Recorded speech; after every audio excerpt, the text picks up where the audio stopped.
Hearing of the Committee on Accountability of Public Officers and Investigations, known as the Blue Ribbon, is hereby called to order. This committee will tackle the issues surrounding the participation of the Philippine delegation in the WHO FCTC COP10, which resulted in the Philippines receiving its 5th Dirty Ashtray Award. This is based on the privileged speech that this representation delivered last February 14, 2024. Before I give my opening statement, may I ask that the oath of the resource persons is taken? Can you all stand, please?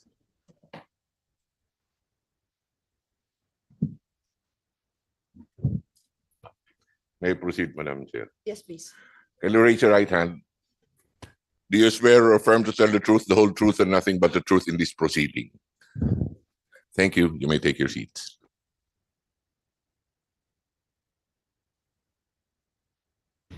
Acknowledge the presence of Senator J.V. Ercito. Senator J.V., welcome. Our former chairman of the Committee on Health. Senator J.V., do you have an opening statement?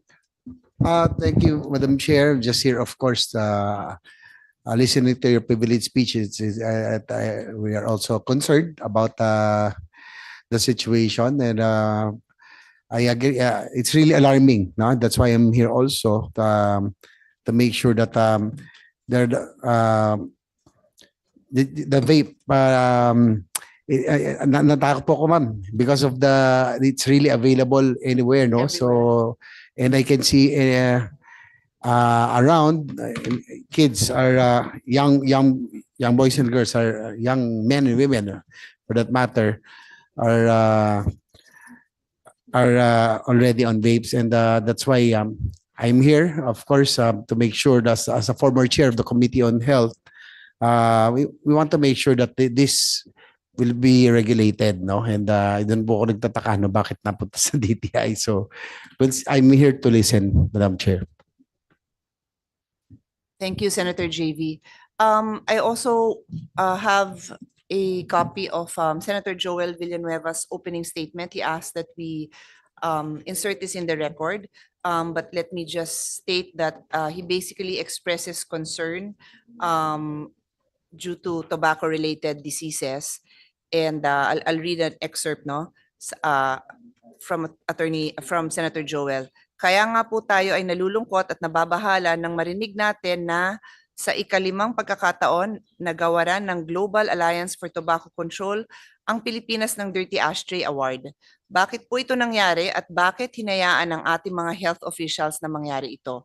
We need to get to the bottom of this because we do not want to harm the country's reputation with regards to strengthening health regulations, including tobacco control.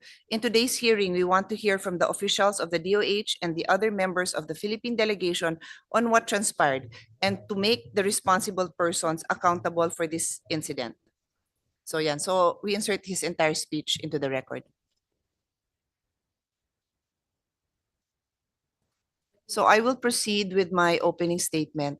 Bakit may ano? Sa kabila ba yun? Saan ba yan? Is it a hearing? Pwede kaya lang, maano lang ng konting-konti. Medyo nakaka-distract lang.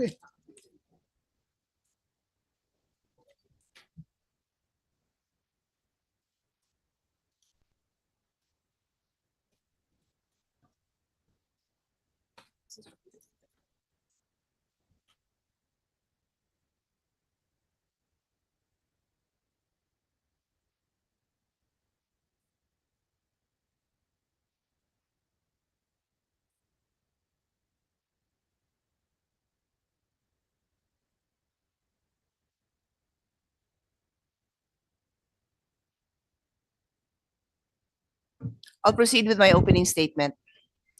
On the event of the WHO FCTC, otherwise known as the Framework Convention on Tobacco Control Conference held in Panama City from February 5 to February 10, the Global Alliance for Tobacco Control, a civil society alliance group whose mission is to unite the global tobacco control community and serve as the voice of civil society to accelerate implementation of the WHO FCTC, awarded the notorious Dirty Ashtray to the Philippine delegation for the 5th time for blocking global tobacco control efforts on the last day of the 10th session of the said conference.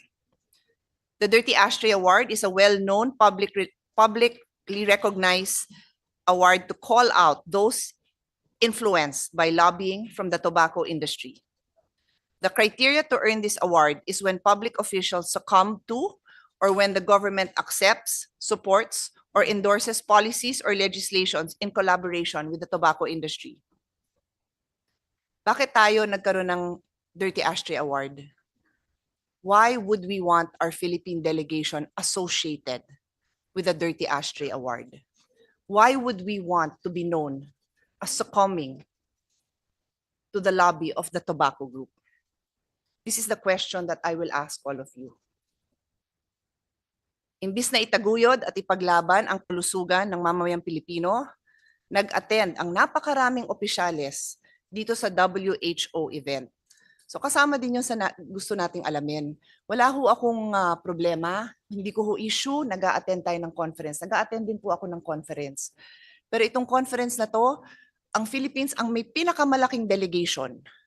At ang delegation natin ay kasama dito, and please correct me if I'm wrong when I give you the floor. Of course, we have our Head of Delegation, Attorney Hubert Guevara from the Office of the President, Deputy Executive Secretary. Then we also have the Department of Foreign Affairs, the Department of Health, along with the Department of Health is Food and Drug Administration. Sa inyo naman talaga to because it is a WHO event. And then there is the Department of Trade, there's the National Tobacco Administration, there is the Department of Agriculture. Saan dito yung representatives natin from Department of Agriculture?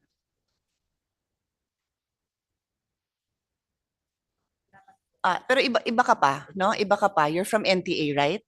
Yeah. So separately, as far as I know, and maybe you can just confirm the list of your delegation, Secretary Guevara, may Department of Agriculture din na nag-attend. Then there's Department of Interior and Local Government. Yes, nag-attend din kayo. Then meron ding from PLLO. Dami.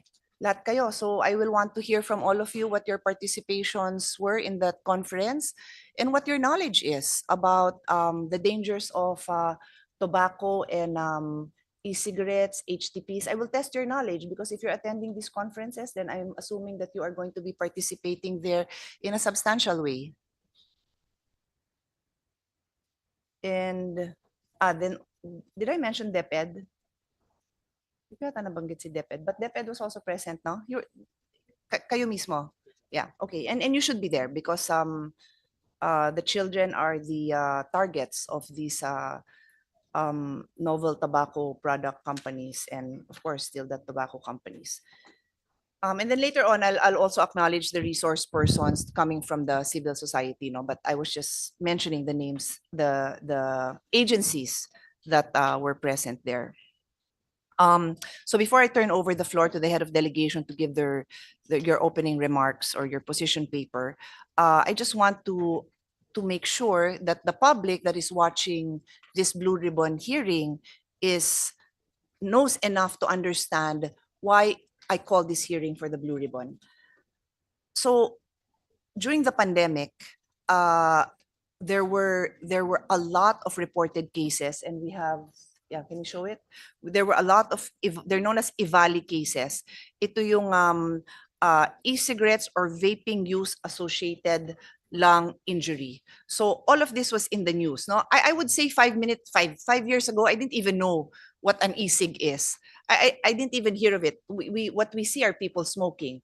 But in the last maybe half a decade, yun na nga, naging common sa atin to hear of people vaping, for people using e-cigs. That's the common terms used, but there are technical terms for this that differentiates one from the other, HTPs, novel tobacco products, and so on and so forth. But at the end of the day, the ill effects of these products are undisputed. And you can see from these pictures the unquestionable adverse effects of e-cigarettes to the health. Nakakamatay at nakakasira ng buhay ng mga tao, including ang mga kabataan natin. 1 in 5 adult Filipinos are currently tobacco users. That's 1 in 5, so 20%. That's not something to be proud of. Sa mga bata naman, ages 13 to 15, 12.5%, which is equivalent to around 762,000 students, are currently tobacco users. When it comes to vapes and e-cigs, as of 2021, 2.7 million Filipinos are vape users. Is that small? Is that big? Well, think about it this way. 5 years ago, may vape users ba? O ngayon, may vape users na tayo. And the studies show, the research shows that most people do not shift from cigarette smoking to vape or e-cig using. They become dual users. This is not a health hearing, so I will not go into the details, but I need to explain because we have students, we have reporters, and they need to understand bakit ba napunta sa Blue Ribbon to. Dahil ang Blue Ribbon, kailangan iniintindi niya kung ginagawa ng government officials ang trabaho nila. So kung ang Department of Health, trabaho nilang kalusugan, ina-expect ko sila ang mag-iintindi nun. So kung yung ibang government officials nakikialam doon, nanggugulo pa, kailangan ko din malaman yon dahil hindi na nila trabahong manggulo. And it becomes a crime if they are doing that. So about 14%, 1 in 7 students aged 13 to 15 say they are now currently using e-cigarettes. I ask you, those of you sitting here, may anak ba kayo? I have a 13-year-old son. Once a week, natatanong ko siya kung alam niya yan, alam niya bawal, but I am so scared. When is that day that it's going to be an uso thing for him and his friends? And then mababalitaan nila sa news na Dirty Ashtray Award tayo. Dahil pinaglalaban ng mga officials natin na, and I'll just highlight this one thing that is very upsetting to me. Article 9 and 10, specifically of the convention, refer to the need to report. I will read it to you.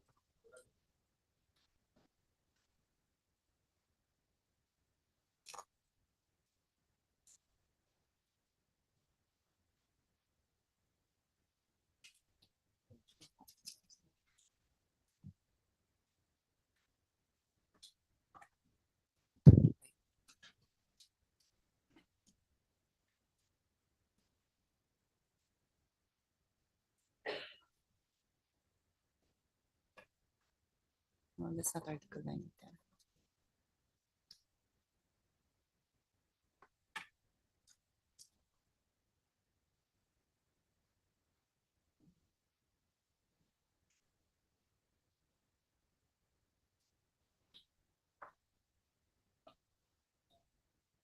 Okay, ito na.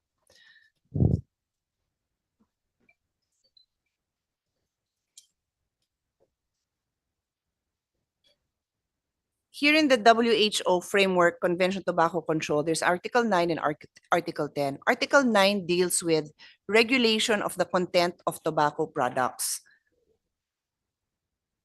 Article 10 deals with regulation of tobacco product disclosure. So sa madaling salita, Article 9 says, kailangan magkaroon ng testing, measuring of the contents and emissions of tobacco products and to regulate it. Article 10 says, i-disclose to, ipaalam sa publiko. Kasi ang lumalabas na information galing sa mga tobacco and sa mga companies that sell vapes and e-cigarette is mas okay sa'yo yan, healthy sa'yo yan. So sabi ng WHO framework, i-disclose nyo, kailangan sabihin nyo sa tao, ano yung laman ng mga produktong yan? Ano laman ng vape? May asido ba yan? Anong chemicals meron yan? Nakakamatay ba yan? Nakakakalbo ba yan?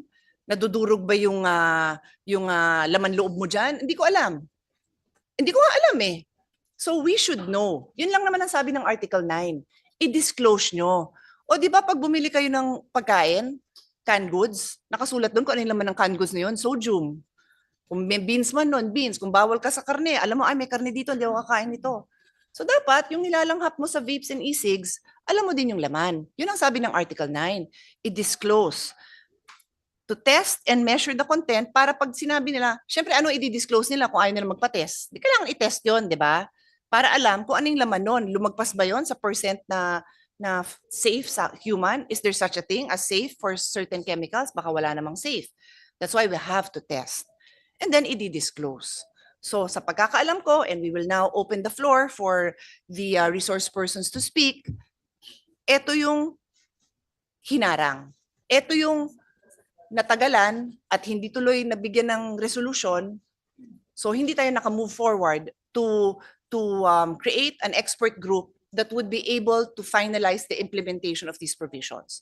So babalik tayo ngayon, and my challenge now, and at the end of the hearing, I will ask DOH if they have the political will and the authority to do it, and if they have the support of the other agencies, o sige, kung sabihin yung we are sovereign, kasi meron nakikita akong sa position papers nyo, we are sovereign. Okay, we are sovereign.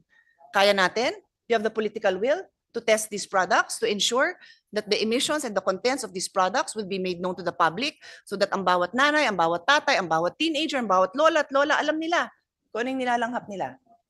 That will be my question at the end of the hearing. So on that note, I give the floor to Attorney Hubert Guevara for, I understand you're the head of the delegation. So you can proceed with your opening statement, sir.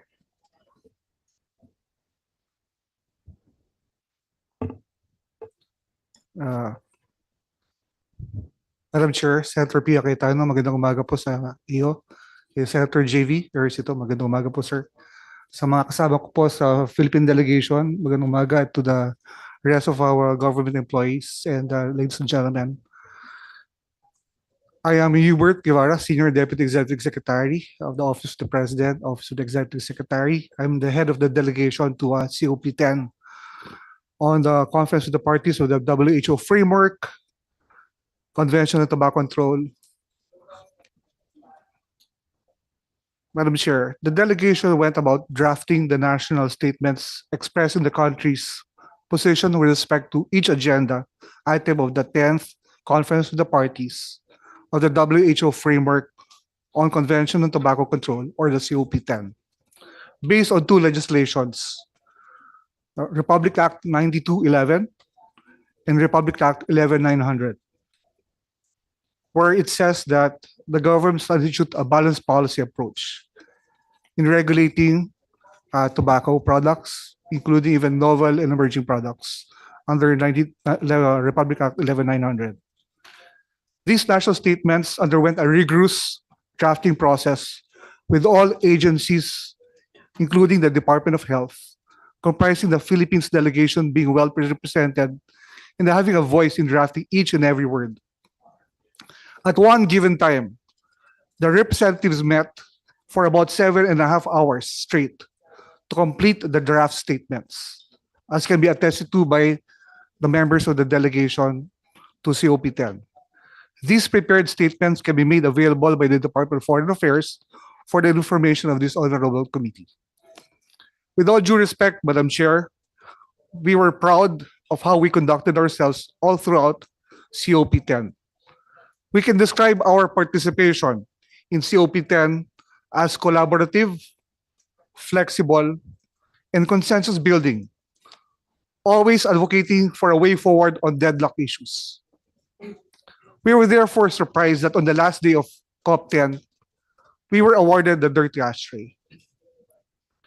The much emphasized Dirty Ashtray Award was given to the Philippines supposedly for its brazen use of tobacco industry tactics of obstinate, dispute, and delay throughout the COP. Nothing could be further from the truth, Madam Chair. It was claimed that the Philippines joined a minority of parties blocking consensus on the implementation of FCTC 10, Articles 9 and 10. May I stress on the word blocking. It was also claimed that the Philippines proposed a compromise option that further muddled the discussion and caused more delays. For the record, the Philippine statement on Articles 9 and 10 under Agenda 6.1 is as follows, and I quote, Madam Chair. Madam President, we note that certain parties express a preference for the establishment of an expert group, while some others prefer the reactivation of the working group. If we may suggest a third option as a possible compromise, we support the reenactment of the working group composed of state parties working with the expert group, with the latter being accountable to the working group as an advisory and consultative group, the mandate being clearly with the state parties, which cannot be further delegated. We request the Convention Secretariat to provide clear delineation of roles or terms of reference of the working group and the expert group. We are prepared to work with the Secretariat on language to this effect if this will be the preferred option of the conference of the parties. Close quote. Because of our proposal, Madam Chair, the Committee A chairperson decided to form a small group as a subset of the committee to discuss the decision point in depth separately and allow Committee A to continue discussing other agenda items. Committee A chairperson cited the Philippines proposal as a starting point for a middle-of-the-road path that could lead the COP in the consensus on the matter. Unfortunately, even the drafting group composed of state parties was not able to arrive at a consensus or an option other than having an exclusive expert group as option 1 or an exclusive working group as an option 2. Thereafter, the chair raised the possibility of a last option, which was to defer the matter to COP11. The chair then requested for an informal vote to determine which state parties were in favor of deferring the matter to the next COP or COP11. The Philippines did not raise its nameplate to signify concurrence. The chair then revised the question being polled to which state parties were not in favor of deferring the matter to COP11. This is when the Philippines raised its nameplate. And the chair asked the Philippines why it was raising its flag, to which I, as the head of delegation, stated that the Philippines had always been in favor of looking for ways to move forward and was thus not in favor of deferral, Madam Chair. Hindi po namin ginugulo ang mga debate sa COP10. How can being flexible and proposing a way forward to be deemed a stubborn refusal to change an opinion? We may not have earned an Orchid Award or the award that is polar opposite the Dirty Ashtray Award. But allow me to read an email from the esteemed Dr. Nontavaran Vishit Vadakan, founding Dean of the School of Global Studies in the Faculty of Public Health, Thammasat University, Thailand, and who is the chairperson of the Committee A of COP10, dated February 14, 2024, which is addressed to me, Asik Alba, from my office, and the DOH officials, Yusik David, Asik Ontalan, and Asik Domingo, who are all here. And I quote, "Dear all, as a personal note, I would like to extend my gratitude to the Philippines delegation for your cooperation in reaching a consensus regarding Agenda Item 6.2. Acknowledging the intricacies of the national context of the parties and agreeing to the requests of other parties while upholding your national interests demonstrates the collaborative spirit that is essential in negotiations. I expect that this trend will continue beyond COP11. It was a delight to meet and collaborate with you all, particularly with your distinguished Attorney Hubert Guevara. I hope we will meet again in other platforms in international meetings. Best wishes, Nontavaran, or Chair Toy."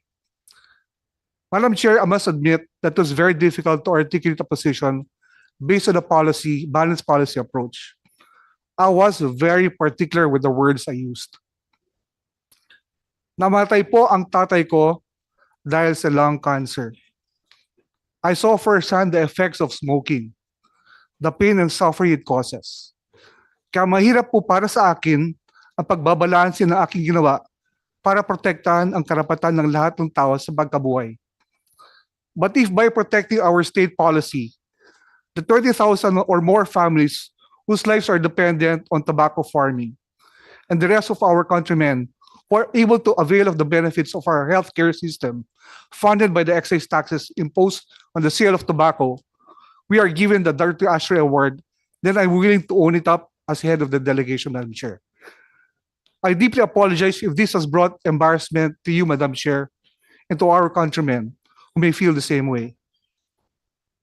This is not part of my statement, Madam Chair, but I just like to put it on record that before I left, flew back to the Philippines, I spoke with all the members of the delegation. I mentioned to the delegation, maybe for COP11, we can come up with an enforcement framework.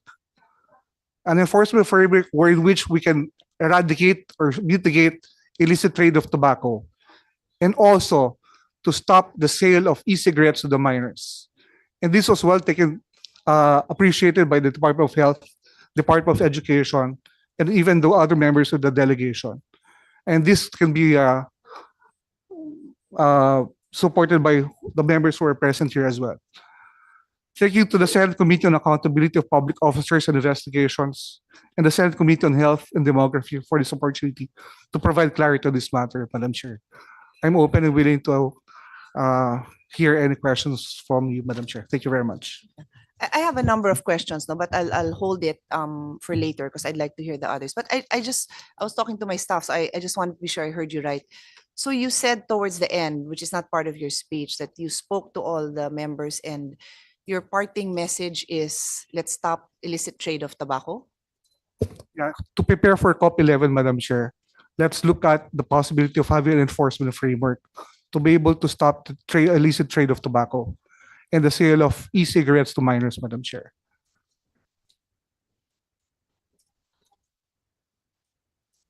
Okay, I'll give you a chance to elaborate on that, no, because it kind of strikes me the wrong way if your only takeaway after all this is the illicit trade of tobacco, which I understand to be in connection with the smuggling of tobacco. But if when you now added the access of minors, then I understand where it's coming from. So maybe later you can elaborate on that because I'd like to hear more about that. Okay, let's now let me recognize the presence of Senator Tolentino, our former chairperson of the Committee on Blue Ribbon. Sir, do you have any statements? Well, I'm just here, Madam Chair, to give my full support. And I think I happened to be on my way to another destination when I met some members of the Philippine delegation going to an international meeting somewhere in Geneva or kung saan man, a few weeks ago or a few days ago. Nakasabay ko sa Doha sila, papunta doon. Just bago lang yung event.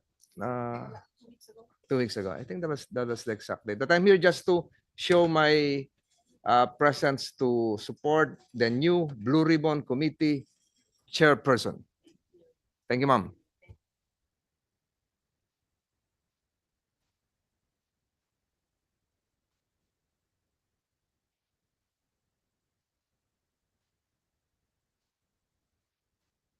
So I'll call on now DFA, USEC Charles Jose, Office of the Undersecretary for Multilateral Affairs and International Economic Relations.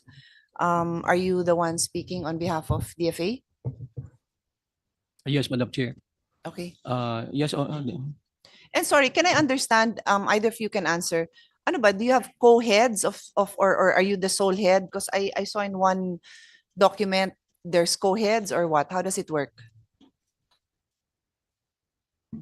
In previous, hi, I'm from the UNIO, UN Office of the DFA, Deputy Assistant Okay, so Secretary. DFA. Yeah.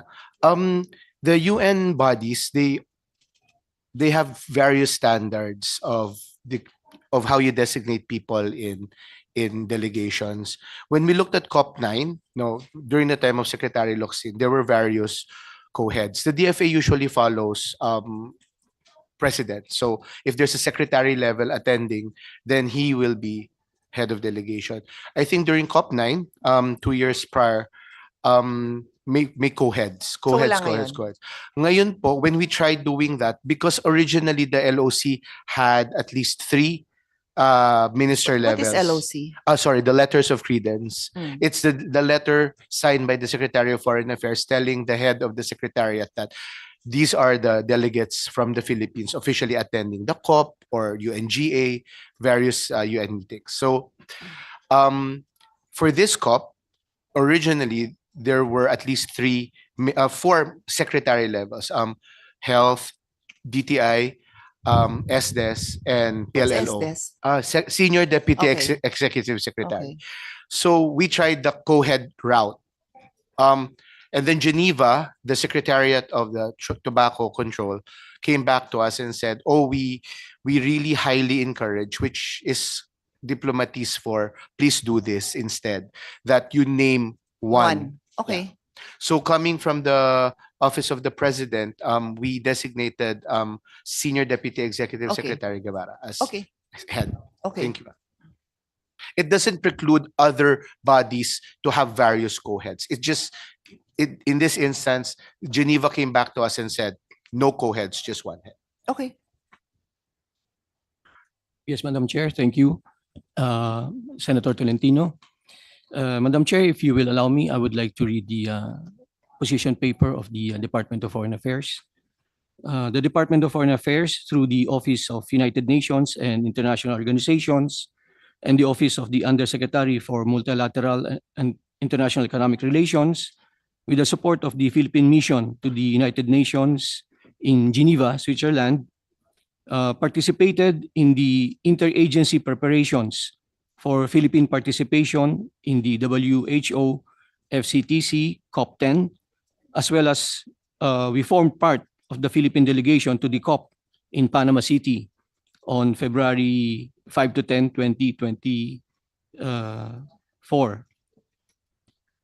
Aside from preparing the letter of credentials for the Philippine delegation based on representations by various concerned agencies and branches of government, as well as acting as overall coordinator for the interagency body, the DFA's substantive contribution to the preparations included contextualizing Philippine commitments in the WHO FCTC within the broader lens of Philippine engagement with the WHO, the UN itself, and the country's political and economic priorities on the international and multilateral front.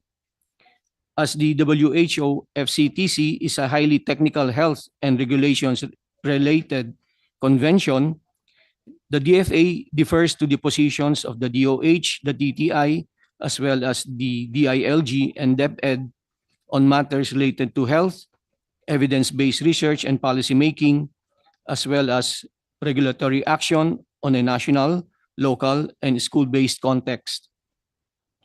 As previously mentioned, the DFA participated in the interagency discussions to draw up Philippine positions on the agenda items tabled for COP10, especially centering around the substantive portions under Agenda Item 6, which is treaty instruments and technical matters, and some sub-items under Agenda Item 7, which is reporting, implementation assistance, and international cooperation.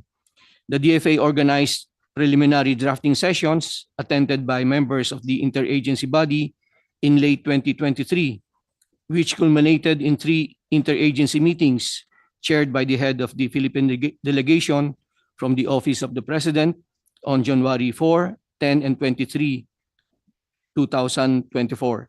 It was during these meetings that the Philippine positions and draft statements on the agenda items of relevance to the Philippine interest were consolidated.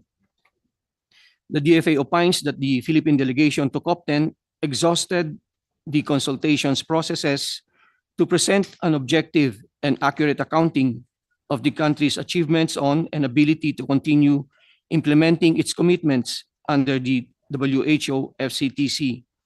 These commitments are anchored on the country's own domestic legislation on tobacco regulation, which include but are not limited to RA 9211 or the Tobacco Regulation Act of 2003, RA 11346 or the Sin Tax Law of 2019, RA 11467 or the Sin Tax Law of 2020, and RA 11900 or the Vape Law.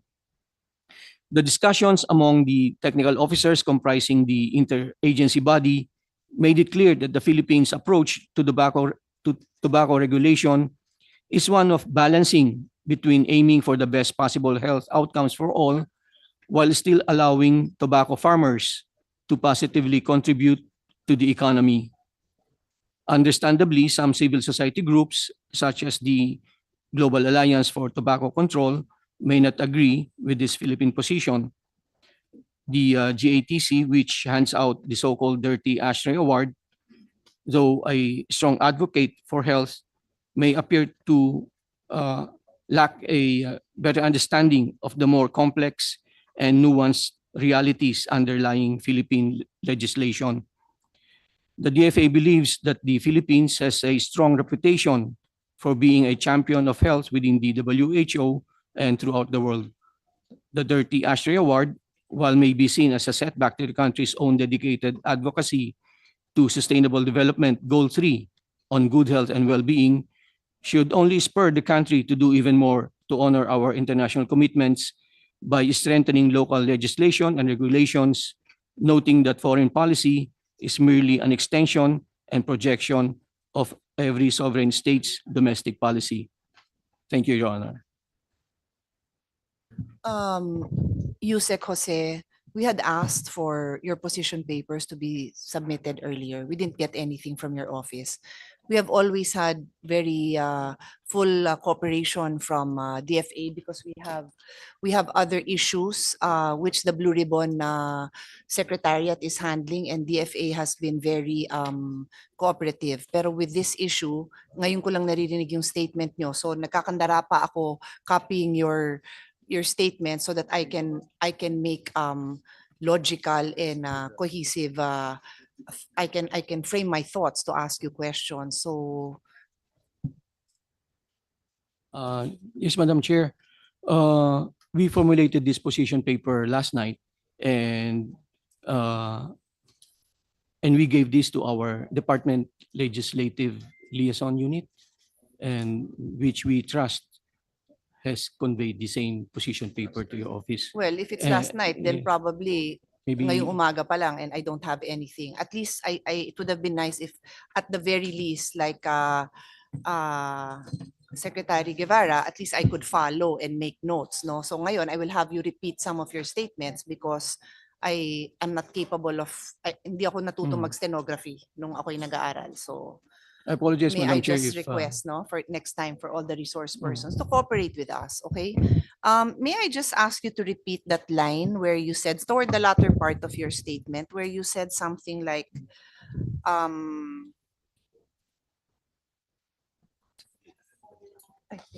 thank you, yes. Something about, sorry to disappoint some groups, but there's a lack of understanding on the realities of, can you just repeat that statement? Yes, Madam Chair. I mentioned here that the Philippine position tried to balance between health and, the livelihood of our tobacco farmers. And understandably, this position, some civil society groups may not agree with this Philippine position, like the GATC. However, by awarding us with this dirty ashtray, it somehow appears that, because our position is only based on upholding our national legislation, but being awarded this dirty ashtray, somehow it appears that GATC, they need to better understand the more complex and nuanced realities of underlying Philippine legislation. So can you repeat that slowly? GAT needs to understand the, They lack understanding of the more complex and nuanced realities underlying Philippine legislation. saan dito yun?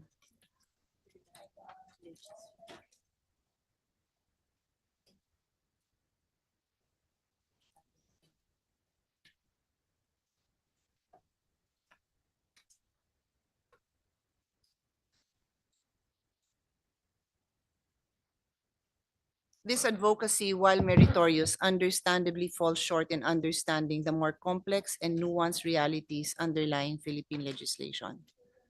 Okay. I just got this straight now. Sige, I just got this now, so I will digest this a little bit and get back to you later. Thank you. Department of Health, may we call on, no, sorry. Before I call on you, because I don't want to lose my train of thought. You mentioned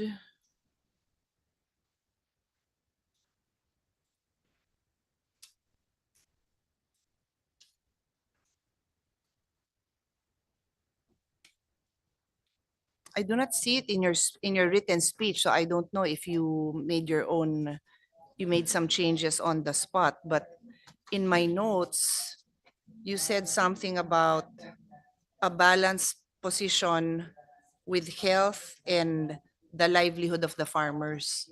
May I know from the Department of Agriculture? Is Department of Agriculture here? Wala. And wala NTA.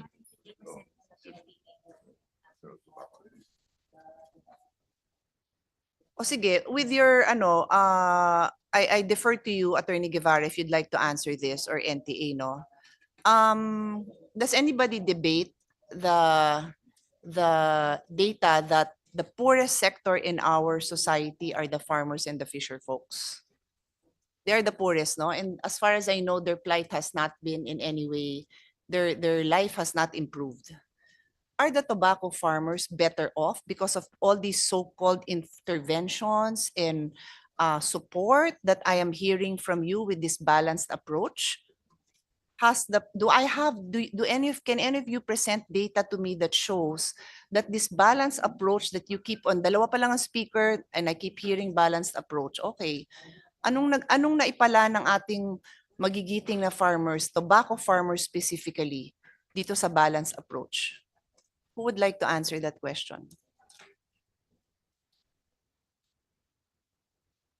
Because you stand in the way of the progress of health because of the balanced approach. That's basically what you're saying. Yun yung nuances na sinasabi nyo, Yusek Charles.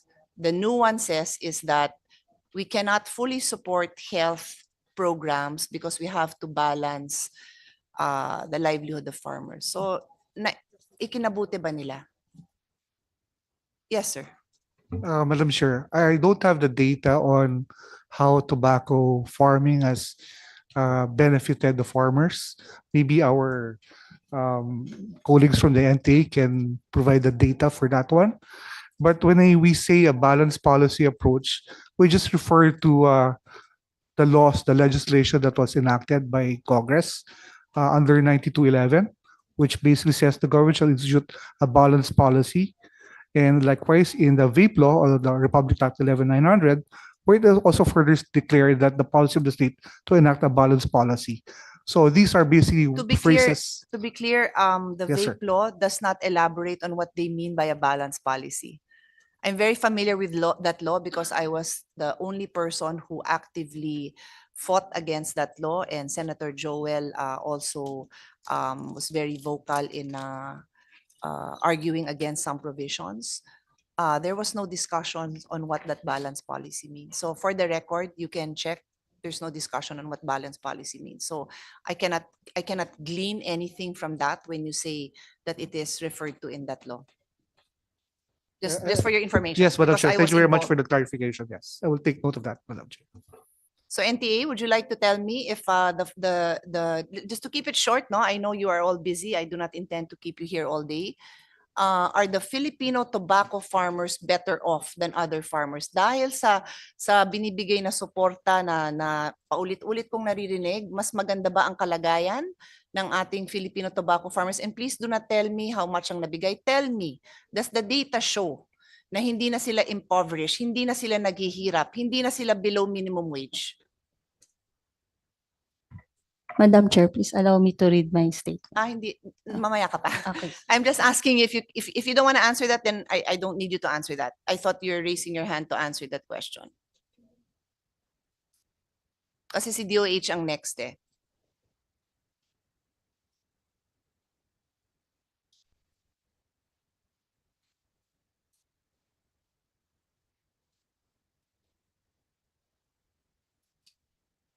It's up to you. You can say something or you don't have to. I'm just, it's your call.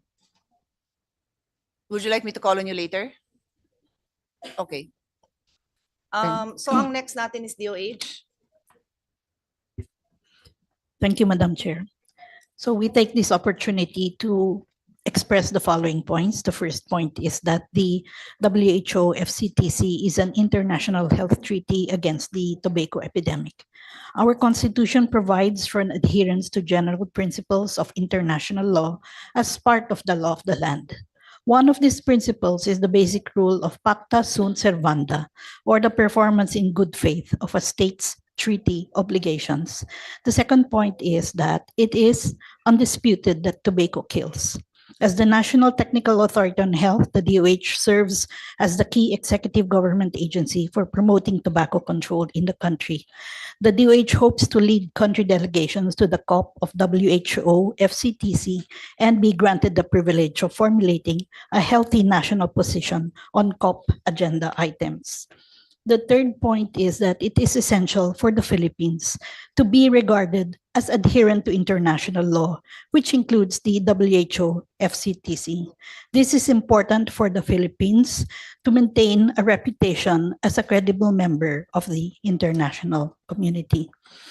The fourth point is that the composition of the Philippine delegation to COP10, now on query, may be seen as an offshoot of the impression generated by the transfer of regulatory jurisdiction over novel tobacco products like vape from the DOH to the DTI and the balanced approach in a health meeting. The fifth point is that there are other international venues and fora for non-health executive government agencies to represent the country, and this can be coordinated by the Department of Foreign Affairs. And last, and a closing point, Madam Chair, the Department of Health acknowledges the helpful guidance of SDS Hubert Guevara in leading the Philippine delegation at COP10 to strong positions on tobacco control given the circumstances. Thank you, Madam Chair.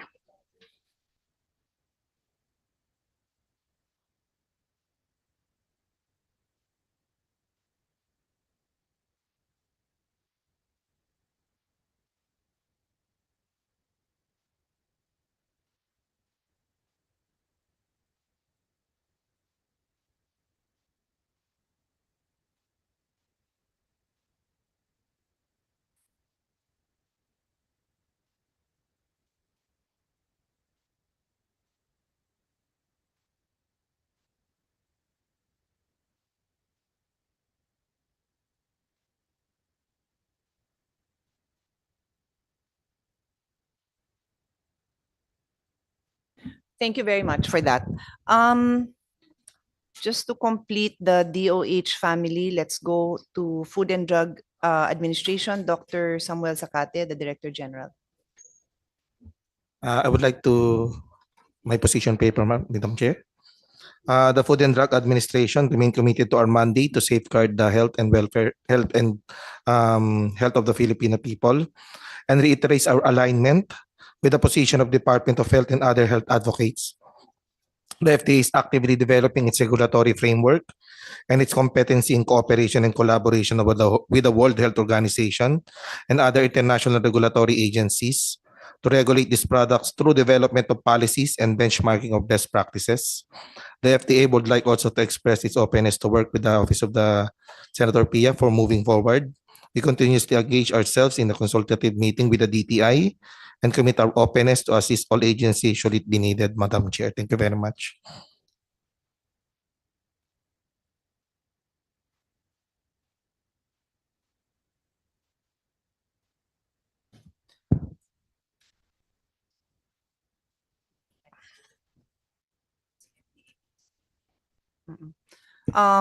Next would be Department of Trade and Industry, USEC Ana Sanchez, USEC and Chief of Staff, the Secretary.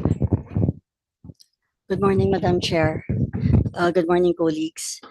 With regards to the concerns as to the implementation of Articles 9 and 10 of the FCTC, the TTI expresses its full support for the implementation of Articles 9 and 10, particularly testing and measuring content and emission and disclosure of emission of tobacco products and disclosure of such, and submits the member states. It only submitted that the member states should be involved in the consultation process during the preparation of policy guidelines. The DTI is still committed to our mandate under RA 11900 and is active in its efforts to promote the right to health and instill health consciousness among Filipino people. In the past months, the DTI has intensified its monitoring and enforcement activities for violations. To date, about 70,000 online stores have been monitored, and about 63,000 online and physical stores were monitored, and about 62,000 were more than 62,000 were issued by show cause orders. DTI has recently partnered with the Union of Local Authorities of the Philippines, ULAP, to raise awareness on the harmful effects of vape and on illegal sale of the product to minors. This engagement includes a communication campaign at the barangay level with the cooperation of LGUs and the national movement of young legislators with the hope of improving enforcement as well. Thank you po. Thank you.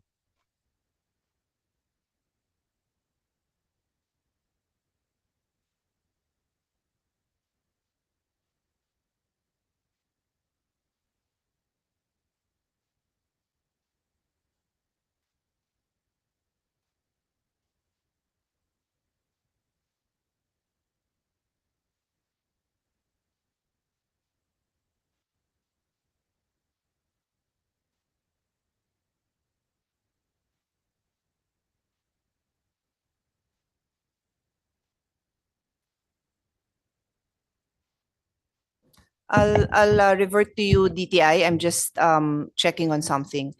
Let's now go to the National Tobacco Administration. Before you proceed with your statement, can you please tell us who are the members of the NTA? Na part ng delegation, ma'am. Sorry? Yung part ng delegation No, ng NTA. no. Under the law, who makes up the NTA? Sino yung IAC NTA?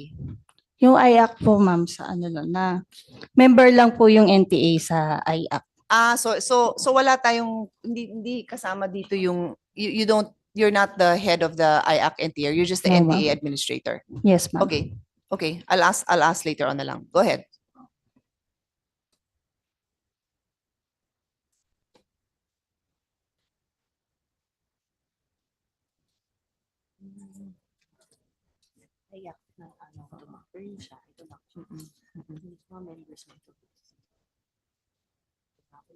Ito nga.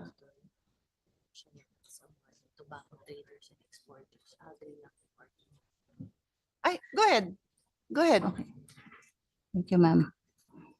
Please allow me to read my statement. Sa ating kagalang-galang na tagapangulo ng miyembro ng Senate Blue Ribbon Committee, sa mga kapwa kong naglilingkod sa gobyerno, naririto po ngayon, magandang araw po sa ating lahat. Unang-una po, nais naming ipahayag na ang mataas na respeto ng NTA sa privilege speech ng ating kagalang-galang na Senadora Pia Cayetano sa kakatapos lamang ng WHO FCTC Conference of Parties. Gayun din ang aming mataas na paggalang sa karapatan ng bawat mamamayan na makamit ang mataas na pamantayan ng kalusugan sa pamamagitan ng wasto at sapat na kaalaman sa pagpili kung ano ang kanilang kagustuhan na naaayon sa batas. Ang National Tobacco Administration ay ahensya ng gobyerno na may mandato na i-regulate ang industriya ng tabako ng bansa. Ang pangunahing tungkulin ng NTA na nakasaad sa Executive Order number 245 ay ang pag-regulate ng production, standardization, classification, grading at trading ng tobacco leaves at tobacco products. Sa kasalukuyan po, ang NTA ay nagre-regulate ng local na production at trading ng tobacco leaves, import, export, transshipment ng tobacco leaves at tobacco products. Ang NTA ay miyembro po ng Interagency Committee on Tobacco na naitatag sa pamamagitan ng RA 9211. Sa aming pagtaya, magmula ng masimulang taasan ang patuloy na pagtaas ng excise tax sa sigarilyo at paghihigpit ng paggamit nito, bumaba ang local na produksyon ng tobacco leaves mula 80 million kilos na ngayon ay 42 million kilos na lamang. Madaming mga magsasaka ang naapektuhan at kalahati sa kanila ay hindi na muling makapagtanim sa labis na naapekto sa kanilang kabuhayan at kanilang pamumuhay. Sa kadahilan ng wala ng ibang produkto pang agrikultura na kasing taas ng kinikita ng magsasaka ng tobacco. Sa totoo lang po hanggang ngayon ang NTA na mahala sa kapakanan ng magsasaka ng tabako ay nahihirapan magbigay ng alternatibong pagkakakitaan sa mga magsasakang nawalan ng kabuhayan. Bumaba din ang produksyon ng sigarilyo mula 83 billion piraso mula noong 2015. Ito ay bumaba sa 60 billion piraso noong 2021 o mahigit na 23 billion piraso na pagbaba o 28% na pagbaba. Ito ay katumbas ng mahigit kumulan na 60 bilyong excise tax na nawala sa kaban ng bayan na dapat ay napunta na sa universal healthcare ng Department of Health na nakatulong sa iba't iba pang proyektong lokal at national government. Sa aming paghihimay sa parehong taon ng 2015 at 2021, bumaba ang naninigarilyo mula 22.7% noong 2015, ito ay bumaba sa 18.5% o 4.2% na pagbaba. Kung ating susuriin, malaki ang hindi pagkakatugma ng pagbaba ng paninigarilyo at ang pagbaba ng lehitimong produksyon ng sigarilyo. Ang malaking katanungan, saan po nabili ang mga patuloy na naninigarilyo? Ang sigarilyo kanilang ginamit, dumaan ba ito sa tamang quality control? Sa aming pagtataya, ang patuloy na pagtaas ng excise tax ay nangangahulugang patuloy din ang pagtaas ng illegal na sigarilyong apektado ang mga magsasaka at ang mga maliliit na manggagawa na dumidepende sa industriya. Ang smuggling ng illegal na sigarilyo ay isa sa mga maituturing na pinakamabigat na suliranin ng ating bayan. Sa kabilang banda, tama rin po na protektahan natin ang kalusugan ng bawat mamamayan, lalong-lalo na ang mga kabataan. Turuan natin sila upang magkaroon sila ng sapat na kaalaman sa masamang epekto ng paninigarilyo. Nararapat lamang na magkaroon ng regulasyon sa industriya ayon sa ating mga batas. Isa po akong kawani ng NTA kasama ang iba pang mga kawani ng gobyerno na lumahok sa nasabing pagtitipon ng mga iba't ibang bansa. Ito rin po ang aking unang pagkakataon na mapasali sa delegasyon at aktibong nakilahok sa paggawa ng mga pambansang posisyon sa mga usapin at pagtalakay ng pagtitipon na iyon. Bilang baguhan sa larangang ito, nasaksihan ko kung gaano kahirap magbalanse ng mga polisiya para higpitan ang paggamit ng mga produktong may kinalaman sa tabako at mga e-cigarette at vapes. Nakita ko ang mga punto ng bawat bansa, ang ilang gustong pahintuin at paggamit ng produkto, at ng ilan naman ay higpitan ang paggamit nito. Bawat panig ay may kanya-kanyang basihan, may personal na dahilan, at ang iba may dahilang dapat isaayon sa batas ng bawat bansa. Ang aking nasaksihan sa captain ay mahihantulad sa isang barya na may dalawang muka, ang kanan at kaliwa. Iyon ay kung ito ay mananatiling nakatayo. Ngunit paano kung ang barya ay nakataob o nakahiga? Iisang muka ang nakikita. Oo, naiintindihan natin ang panig ng isang muka na ating nakikita. Ngunit paano ang nasa likod nito na hindi natin nakikita? Maintindihan ba natin ang nakatagong mukha ng barya? Tayo na namamahala sa gobyerno, dapat wala tayong pinapanigan, walang kinikilingan. Ang ating tungkulin ay panatilihing nakatayo ang barya na kumakatawan ng mga polisiya at batas ng ating bansa. Makikita ang bawat mukha at maintindihan ang punto ng bawat panig. Sa aking personal na pananaw, ang Dirty Ashtray Award ay hindi opisyal na kinikilala ng World Health Organization, FCTC, or Conference of Parties. Ito ay binibigay lamang ng ilang grupo na hindi partido ng FCTC. Huwag po tayong mabahala na dahil sa award na ito, ang Pilipinas ay may papatalsik bilang signatory sa treaty ng FCTC. Ang mahalaga, ang bansa natin ay may ginawang mga batas upang i-regulate ang pangkonsumo ng sigarilyo at vapes. Ipagmalaki natin na tayo ay isa sa mga unang mga bansa na nagpatupad ng regulasyon ukol sa heated tobacco at vape products. Hinihiling ko sa bawat isa na tayo sama-samang magtulungan tayo upang makamit natin ang ating mga mithiin at hangarin sa pagbuo ng ating tatahaking landas gamit ang buong lipunan at buong gobyerno sa pamamaraan para sa ikabubuti ng ating bansa. Sa lahat na nandirito ngayon, nais kong itanong sa bawat isa sa atin, saan tayo lulugar? Papanig ba tayo sa isang banda o mananatiling nasa gitna? Maraming salamat po.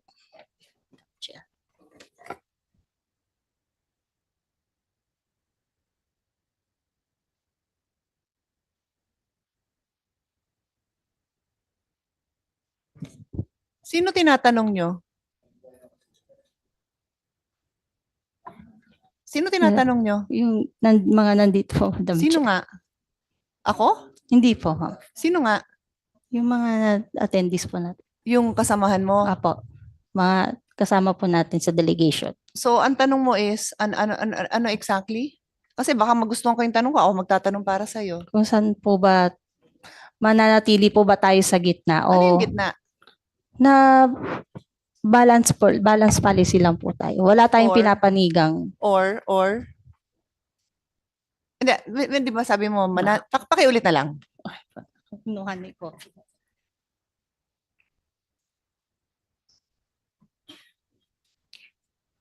Kung mananatili po ba tayo sa gitna o maninindigan tayo o papanig sa isang side lang po. Anong side? I want to understand your statement kaya kita tinatanong. Well, ma'am, kinuha po kasi. Pahiram po ulit.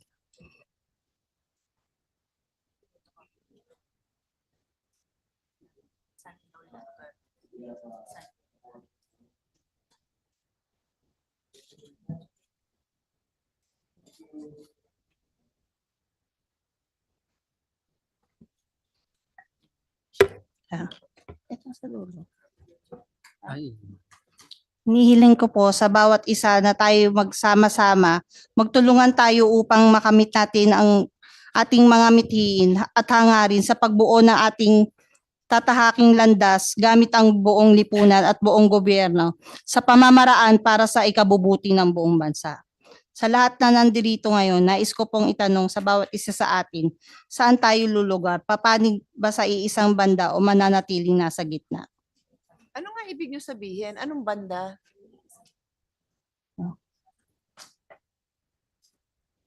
That's your statement, ma'am. So you should be able to explain it to me.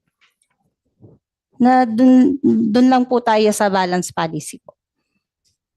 Ano nga yung isang banda? Yung sa ano po, yung kumbaga yung sa industry po, may health issues pero kailangan din po naman sa economic ano natin. So ang panawagan mo ay kung tayo ay sa gitna o saan? Ano yung isang banda? Magsama-sama po na magtulungan po tayo para sa ikabubuti ng Hindi yan ang sinasabi mo eh.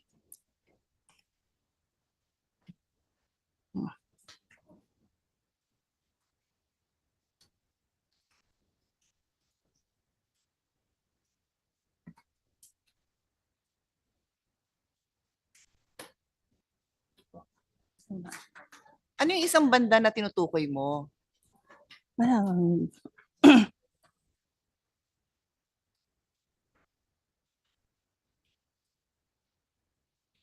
Importante yan kasi kasama ka sa delegation, nananawagan ka sa mga kasama mo. So, I'm trying to understand kung ano yung dynamics ninyo. Eh, ikaw ang NTA, so ikaw ang nananawagan.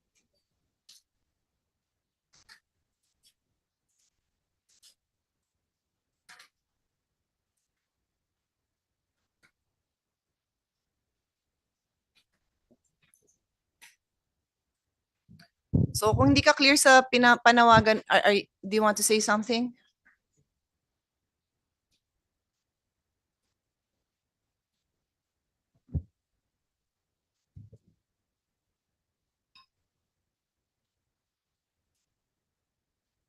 Huwag mo na akong basahan. Sabihan mo na lang ako kung ano yung panawagan mo. Nipaas retracted na lang po.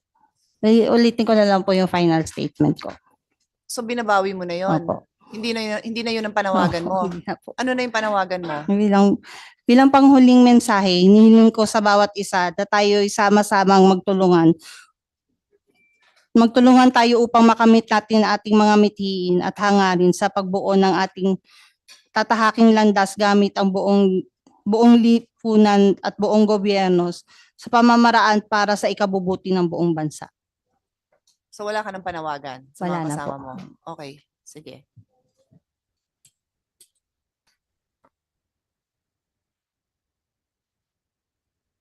Hindi, kaya ko kasi tinanong ko ano yung panawagan mo kasi yung question ko, and again, I always defer to the head of delegation.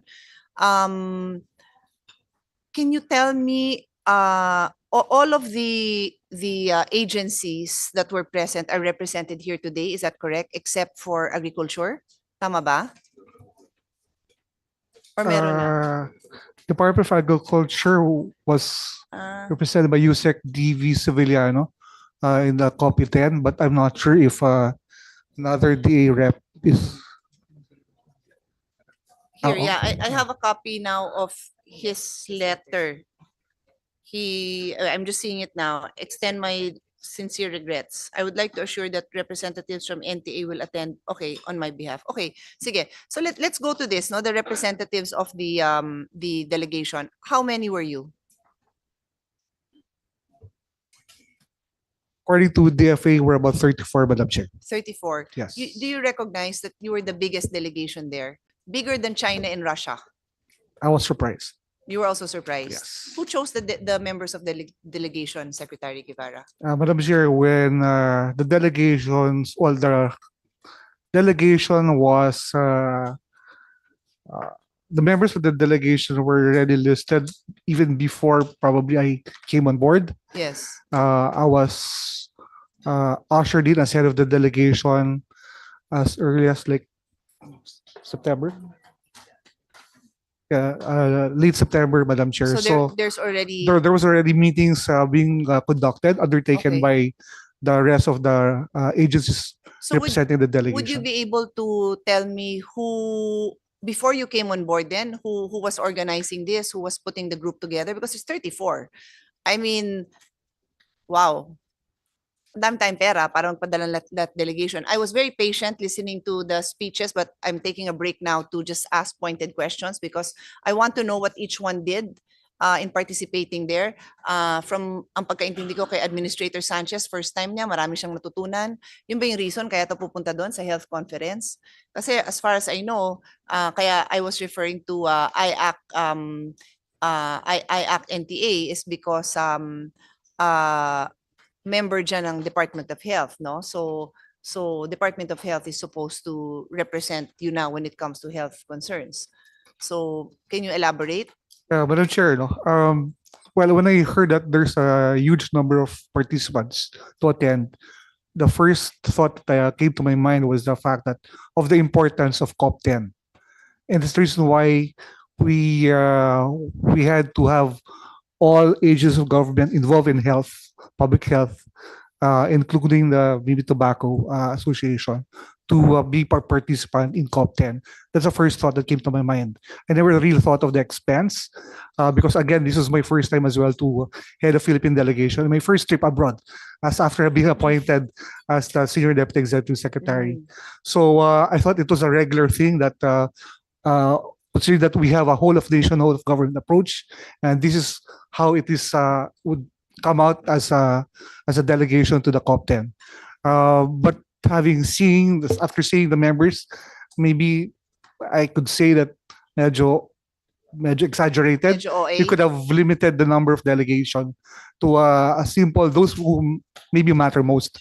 But I would say that the Department of Health, DILG, DepEd definitely, DTI. Well, for the NTA. record, Secretary Abalos called me and he at least he told me candidly that he doesn't know anything about it. So I don't know. I'll hear from DILG later kung ano yung role niyo doon. Kasi that's his candid response to me when I said when he received my invitation. Pero Madam Chair, no, when we were drafting the Philippine statements, DILG is very critical in the chain. because they deal a lot with the LGUs. No, if you want to eradicate, let's say, or stop the sale of e-cigarettes on minors, the LG will play a big part of it because we have to get the LG on board as well. Yes, I understand.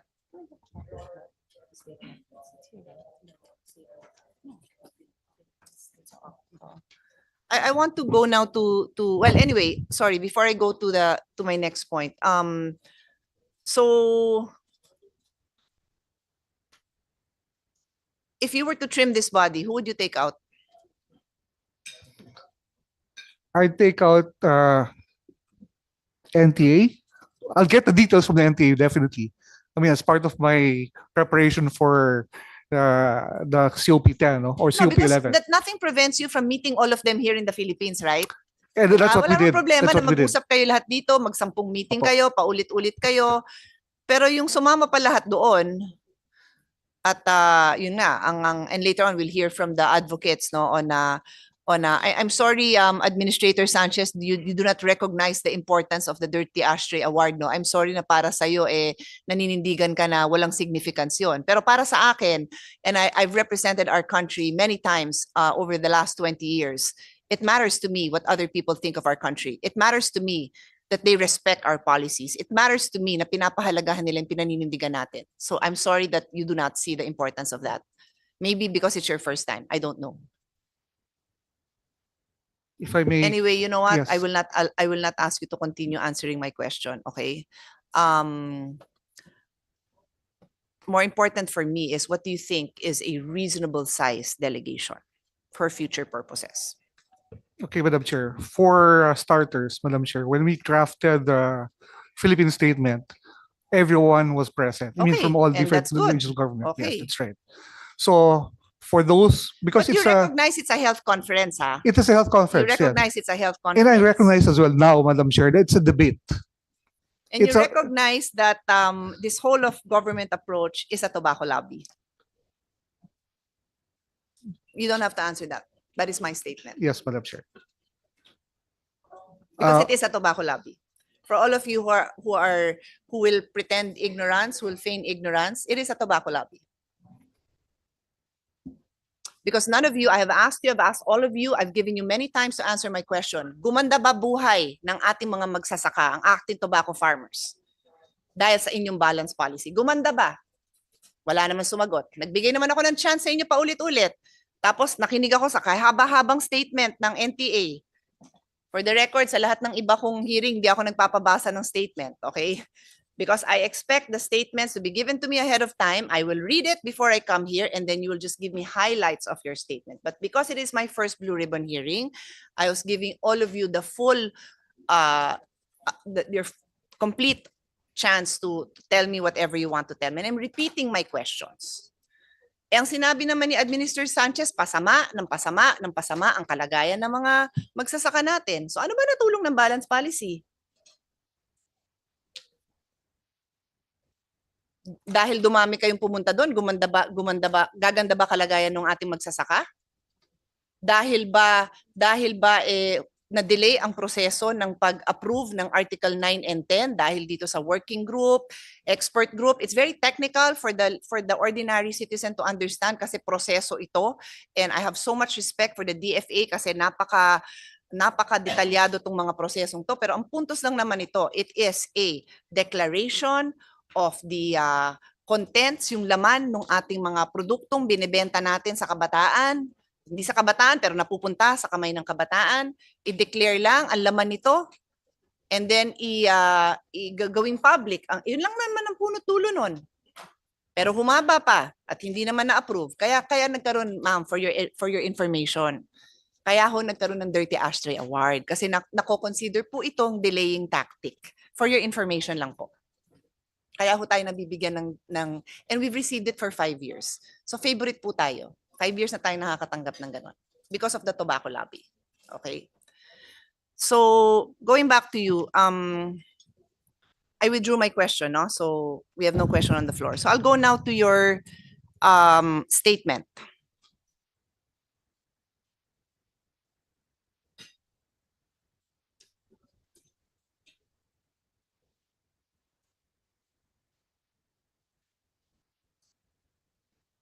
In your report, Secretary Guevara, you mentioned that the Philippines enacted the Vaporized Nicotine and Non-Nicotine Products Regulation Act, which for the record, for those of you who don't know, I opposed, okay? It is a diluted law which does not fully, that does not provide all the strengths that we could have.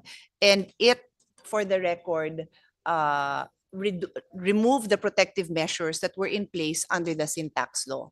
Under the sin tax law, the age of access of these products is 21 years old. Dito sa vape law, naging 18.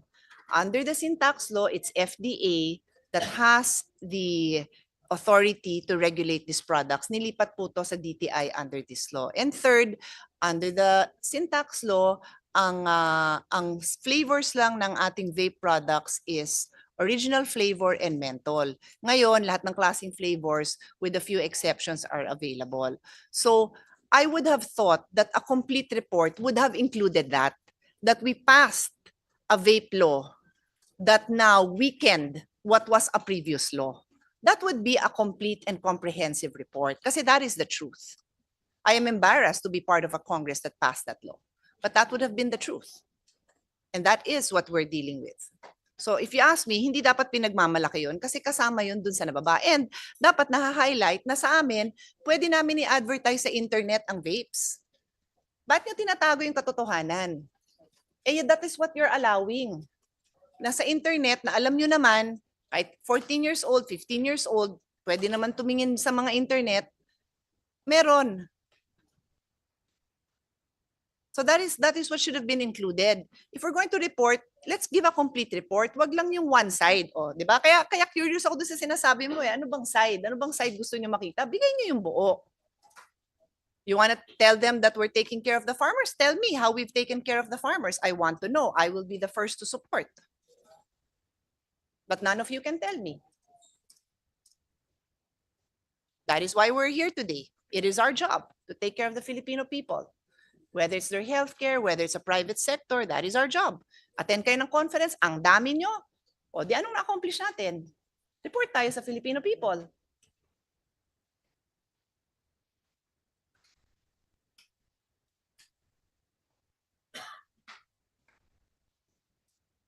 Are you ready? Yeah. Yeah. I want to show you something.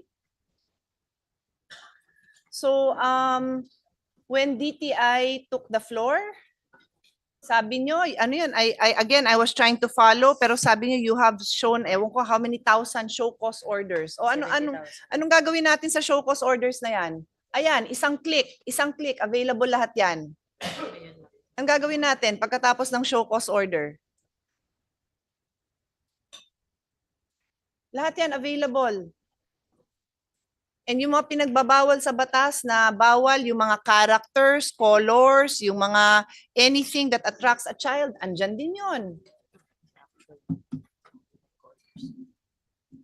Mga metallic colors, mga cute colors, fruity colors. Andyan lahat yun. Oh, so will you now support? Iban na natin ang online sales? Because if you can't control it, then tell me what we're going to do about it. This is just preliminary because what comes out of this will be referred to the proper committee.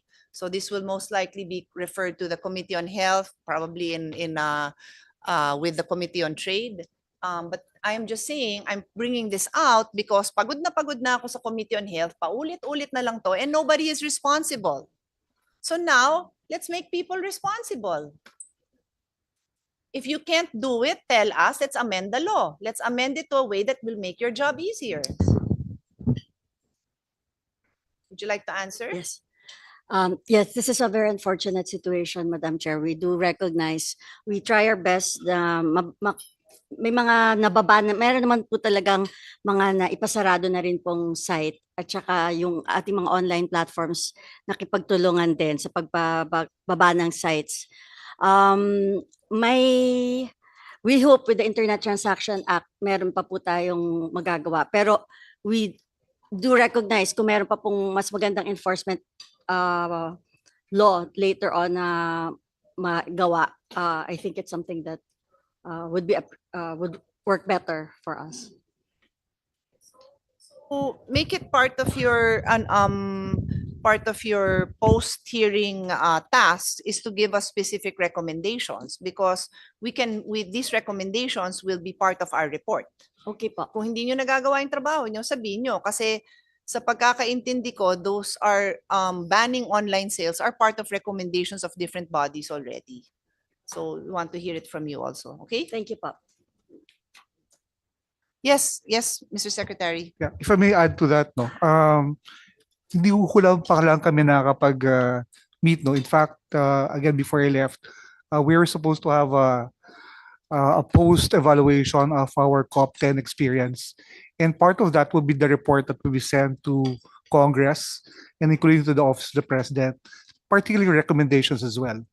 On our take of COP10 and how can we move forward, considering as you mentioned, our legislation acts certain items that are present in the FCTC, including the guidelines that was crafted during the COP10, Madam Chair.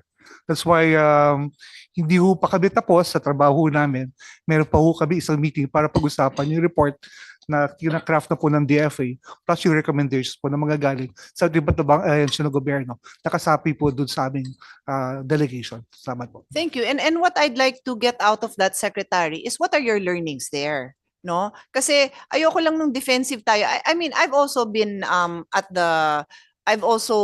in a situation where I am critiqued for my work. So if I'm critiqued, I try to be as open-minded and to see kung ano ba yung value ng critique na yun, may mai-improve ba ako. So I would expect na kayong government officials, I'm assuming using government funds, would be open-minded, Administrator Sanchez, di ba? Hindi tayo dapat balit sibuyas kasi we're public officials. So we need to be able to be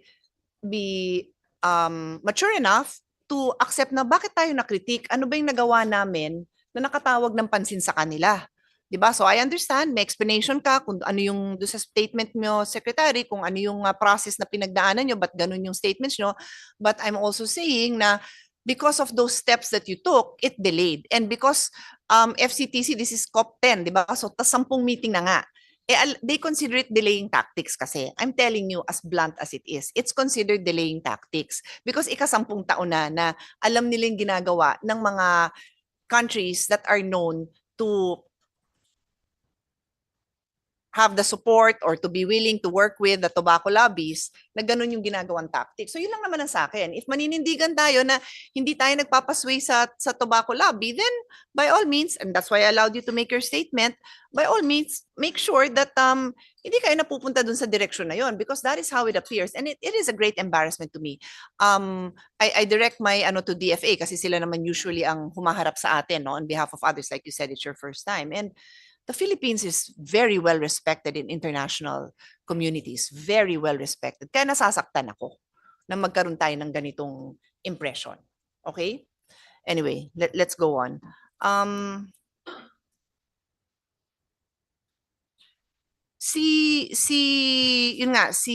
Department of Agriculture, USEC DV Savellano, who is not present today, was present he was part of the delegation, correct? Yes, Madam Chair. Representing DA. Yes, Madam Chair. Okay. Ano role niya as USEC for livestock? Ano kilalaman ng USEC for livestock dito sa WHO Framework Convention on Tobacco Control? May effect ba ang tobacco sa livestock? Madam Chair, as head of the delegation, that's also my question. But my understanding is the way government works, hindi ibig sabihin na you are a USEC for, let's say, livestock, you are not tasked to do other rules, no? So ano I have kaya to be yung stand role corrected. niya? I think yung role rin niya is kasama sa portfolio niya yung tobacco NTA, sir, Madam Chair. But let me just direct it to NTA, Oo. whether that's Well, correct. kasi no? yun din ang sa akin, if NTA could represent him now in a blue ribbon hearing, di siguro NTA could also represent him there, di ba? Save pa tayo ng taxpayers' money. Again, I have nothing against conferences. I'm just saying I want to know what is the role of everybody who participated in those conferences.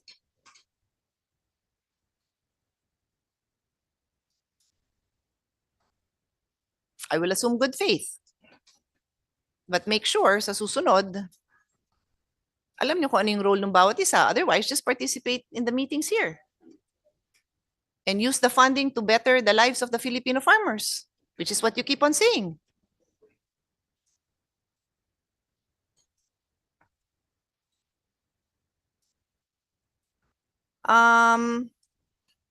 Okay. In the interest of time, from the agencies, no, ang kailangan ko pang tawagin is DILG. As Secretary said, very important ang role nyo. So, can you give a brief statement on your participation in all this? Good morning, Madam Chair. In the Panama Convention, the Philippine delegation affirmed the commitment of the country to the WHO FCTC, for which reason we highlighted our national laws pursuant to that commitment, the RA 9211 and the RA 11900. Since 2004, the department has been active in promoting the general welfare of the public and the people's right to health, for which reason the DILG, in its continuous effort to encourage all LGUs to ensure implementation of the national legislation to regulate tobacco usage, we issued several memorandum circulars. In 2004, the DILG issued Memorandum Circular 004085, Implementation of the Smoking Ban in Public Places. In 2004 also, the DILG issued MC 200486, Youth Smoking Prevention, through the implementation of YSP provisions of Tobacco Regulatory Act of 23. In 2007, the DILG issued 2007-126, Advisory on the Implementation of Section 22 of RA 9211, otherwise known as Tobacco Regulation Act. In 2011, the DILG issued in 2017, the DILG issued MC 2017-90 enjoining LGUs to support Executive Order number 26, titled Providing for the Establishment of Smoke-Free Environment in Public and Enclosed Places. Also in 2017, the DILG issued 2017-147, enjoining provinces, cities, municipalities to support Executive Order number 26, titled Providing for the Establishment of Smoke-Free Environment in Public and Enclosed Places. As of now, Madam Chair, our data shows that 930 LGUs have already enacted ordinances within their jurisdiction with regards to this smoke regulation of our tobacco usage, Madam Chair. That's all, Madam Chair.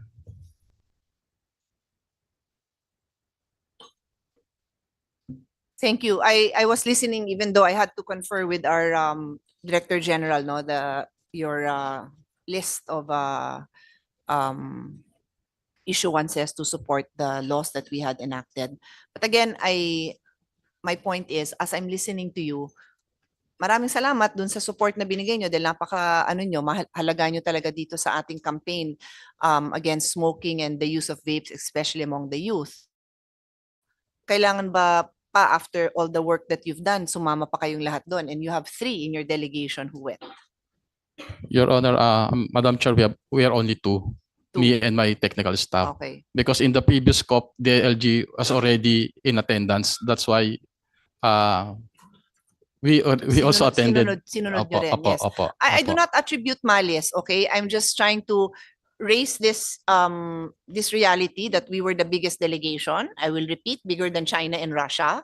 And so it's up to you to determine what would be a reasonable amount to spend. We are just here to check, to be sure, and to bring to your attention kung nakikita namin na baka naman pwedeng mabawas-bawasan ng dami ng attendees, pwede tayong makafocus kung ano yung trabaho at hand, recognizing that this is a health conference. Okay, anyway, thank you.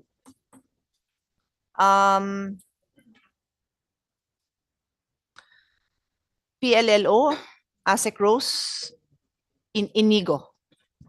Good afternoon, Madam Chair. Good afternoon to my Just colleagues. for your information, I read a number of, thank you for you gave us a lot of documents. So I've gone through all of them, I think, very detailed. Yes.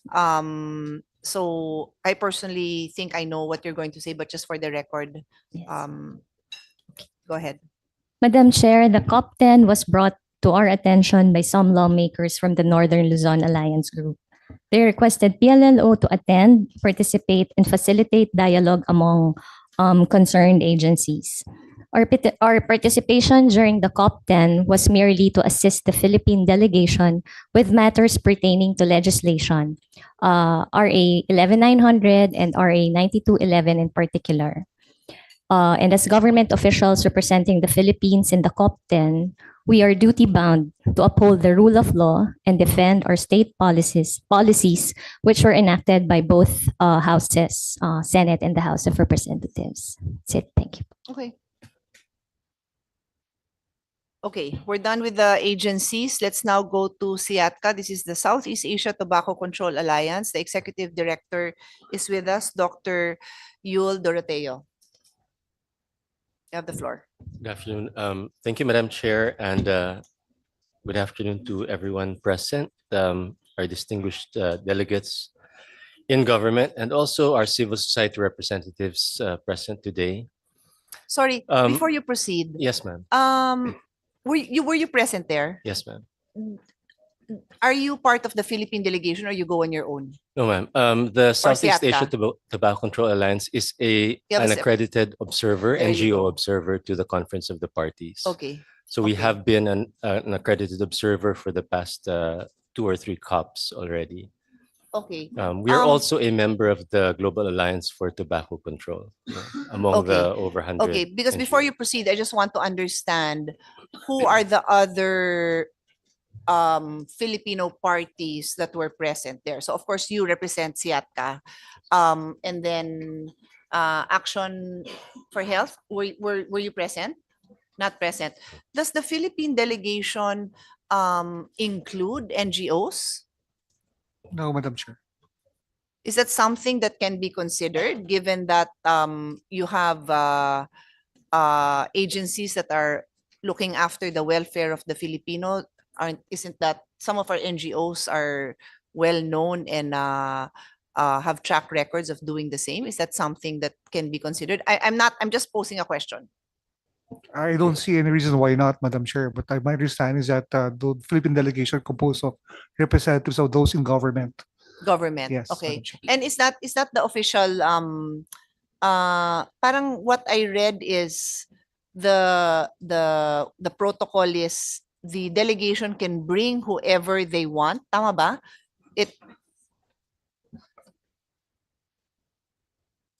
Yeah, ang understanding ko, but I don't recall that it said government officials only. Pardon me, I'm not ready with that answer right O, now. sige, I check can, nyo for yes. future reference. Thank you, Madam Chair. I'm just curious, and don't worry, I'm not planning to say 34 pa rin, pero kalahati. Hindi naman yun yung objective ko. I'm just opening this discussion to all possibilities. Okay, Dr. Yul, go ahead. Thank you, Madam Chair. So we were present as an accredited observer to the Conference of Parties together with other NGOs. So Health Justice, represented by Mr. Ralph de Gulacion, was also there. And in our capacity as an NGO observer, we look at how parties, governments, not just the Philippines, but others in our region and throughout the world, participate. Do they intervene on behalf of public health so that the objective of the FCTC is achieved in the quickest possible time? Or are the interventions helping to promote tobacco industry interests? I'm not specifically authorized to speak on behalf of the Global Alliance for Tobacco Control, although we are a member of the alliance. It was previously known as the Framework Convention Alliance and has been around since the negotiations of the treaty, since 2000. So over the past 24 years, although incorporated in 2004.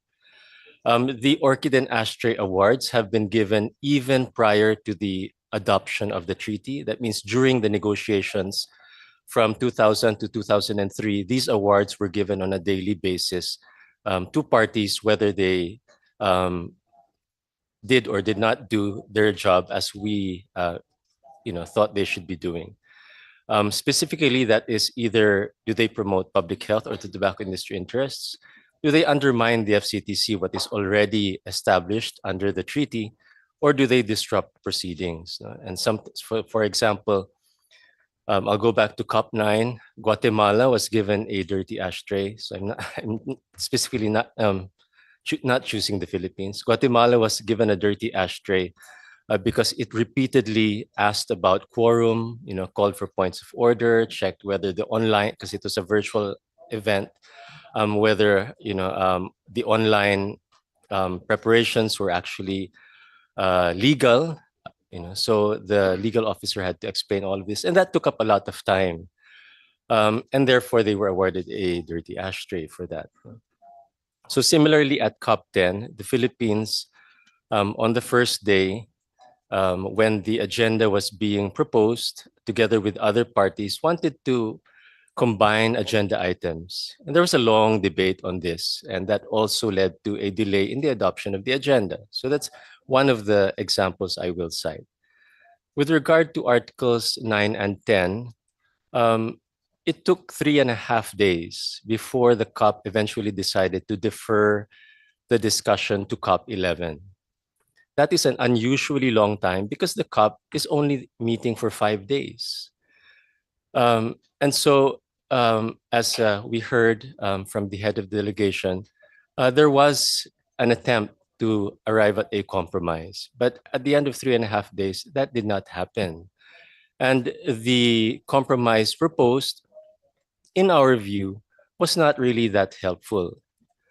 Because, first of all, the proposal was to have a working group and an expert group concurrently functioning, and the expert group would report or be accountable to the working group. So for those who are not familiar, the expert group is composed of individuals who have expertise on the particular issue at hand, while the working group is composed of parties to the FCTC, that means governments. And the working groups normally develop guidelines to help implement the treaty obligations. So the expert group looks at evidence, what is available in terms of research, what is available in terms of country experiences, and then provides a report to the Conference of Parties. Both the working group and the expert group are accountable to the Conference of Parties. The expert group cannot be accountable to the working group. And this was explained by the legal officer of the Convention Secretariat. So for that reason alone, the compromise proposal was not really viable. Even I'm trying to be sure I follow this correctly.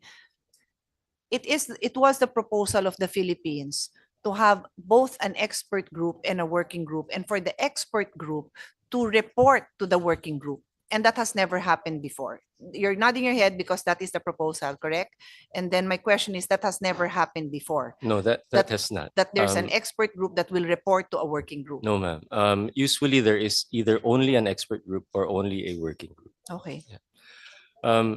So at the end of the 3.5 days, as mentioned, the chair of the committee came back and said, how are we moving forward? There was actually a fourth proposal, another compromise proposal proposed by another party, whereby the expert group would function between COP 10 and 11, report back to the COP at COP 11, and then the working group would take that report and then continue its mandate. So it would be possible to reactivate the working group, but have it function at a later time after the expert group had completed its work.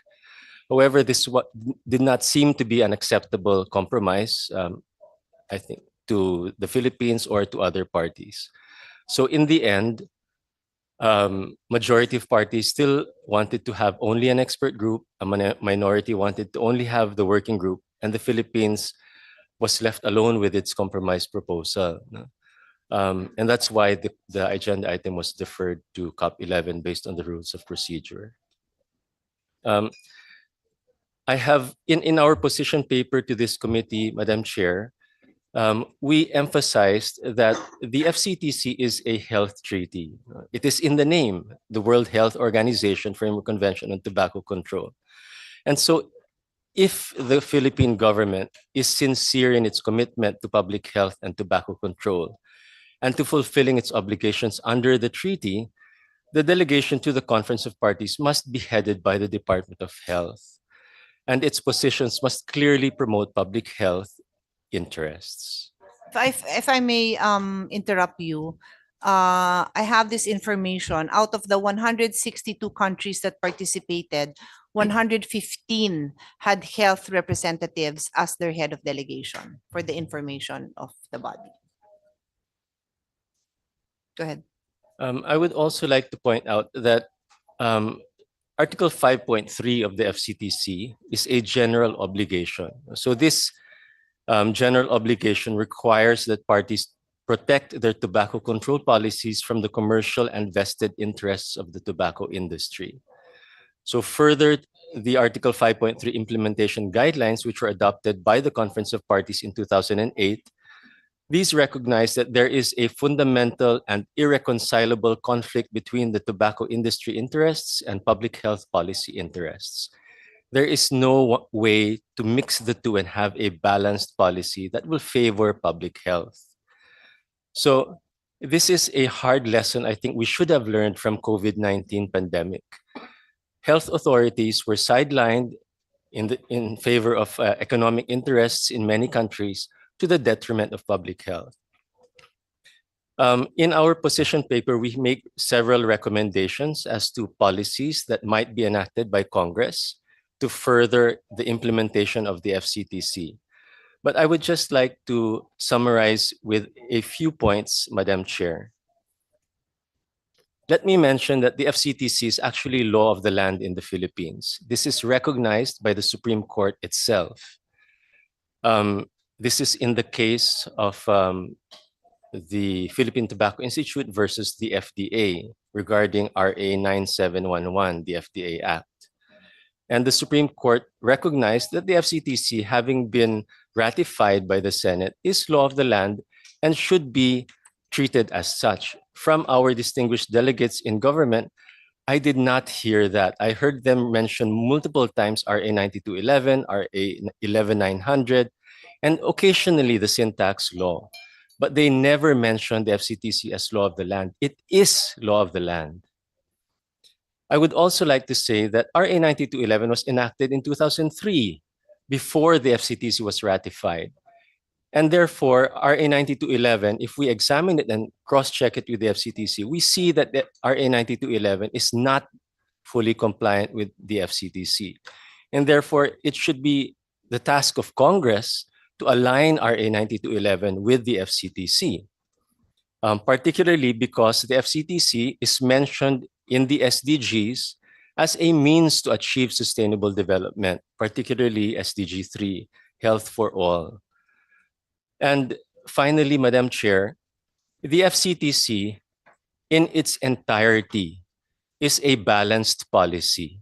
It is comprehensive, it is evidence-based, and it looks after the welfare of farmers.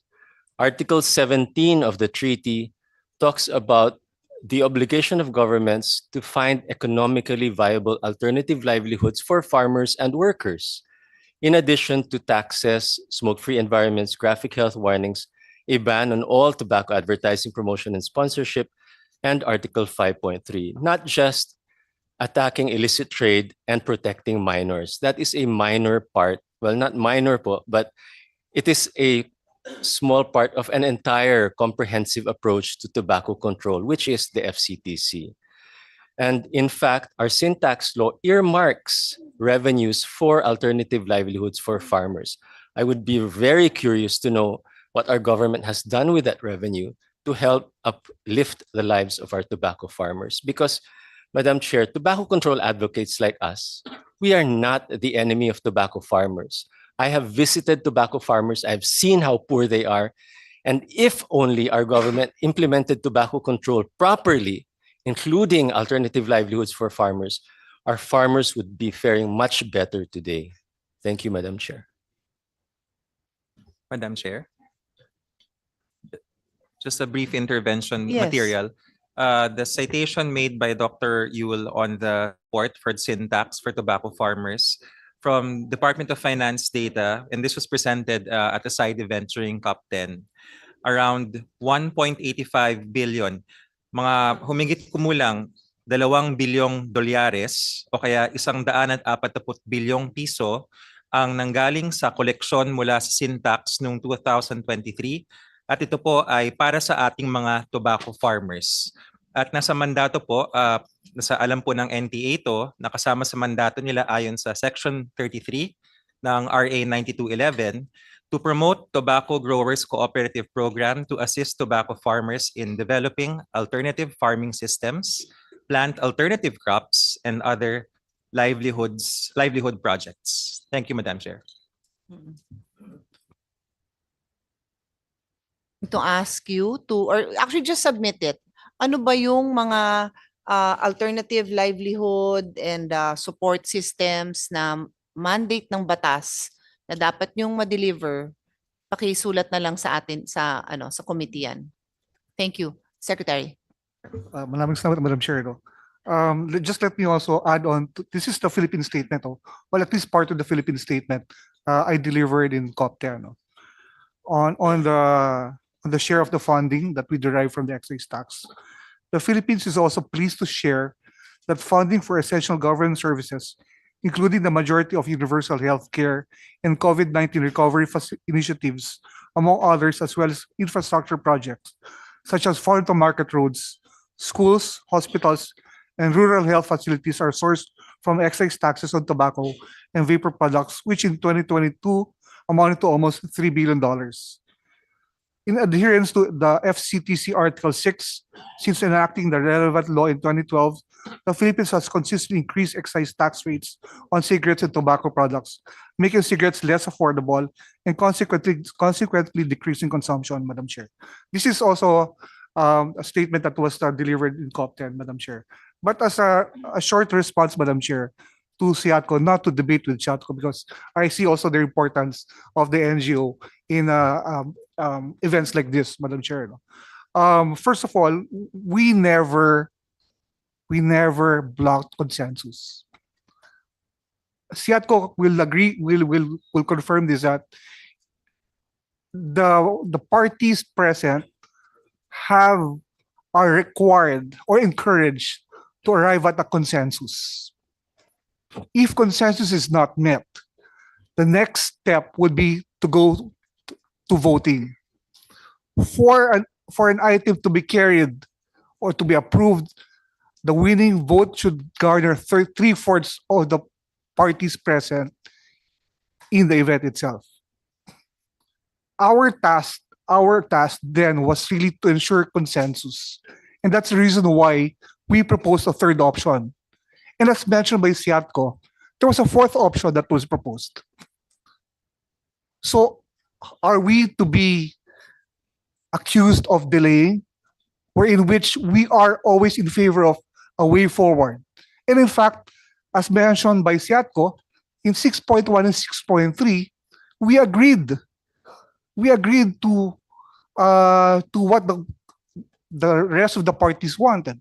We never blocked consensus. We consented actually to the merger of 6.1, to the deliberation of 6.1 and 6.3 sequentially. And this can be confirmed by SEATCO. We never blocked consensus. Even in the last day of the event, Madam Chair, last day where Article 6.2 was discussed, we never blocked consensus. And this is the reason why we were surprised why we were awarded a dirty ashtray. Maybe because of the demeanor, maybe because of all other countries similarly situated would go to us and help them articulate, because they could not articulate properly in the English language, the position that we have taken as well.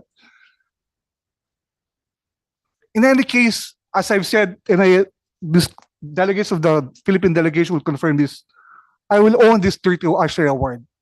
Maski na nung COP9, nakatatlong dirty award ang Pilipinas, tayo isa lang, but one is too many. Also for me, Madam Chair. Kung pwede lang sana, babawin ko, iniisip ko, ba't kami nakakuha ng Dirty Award? Dahil lahat ng mga binanggit ko ay very carefully worded. I chose my words. I never even mentioned harm reduction. SEATCO and some delegates will say, "Oy, you mentioned harm reduction," because I read it in the article. The statement confirmed that there was a harm reduction. But even the DOH would confirm this, Madam Chair, that I never mentioned harm reduction in my statement. While it was in the statement, I intentionally never mentioned it because I was very careful in what I delivered in COP 10, Madam Chair. Thank you. Madam Chair, the DOH confirms that the prepared statement was different and the SDS was very selective in reading.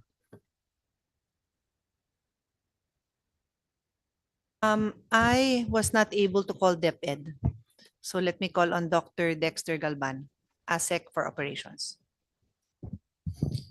Thank you very much, Madam Chair.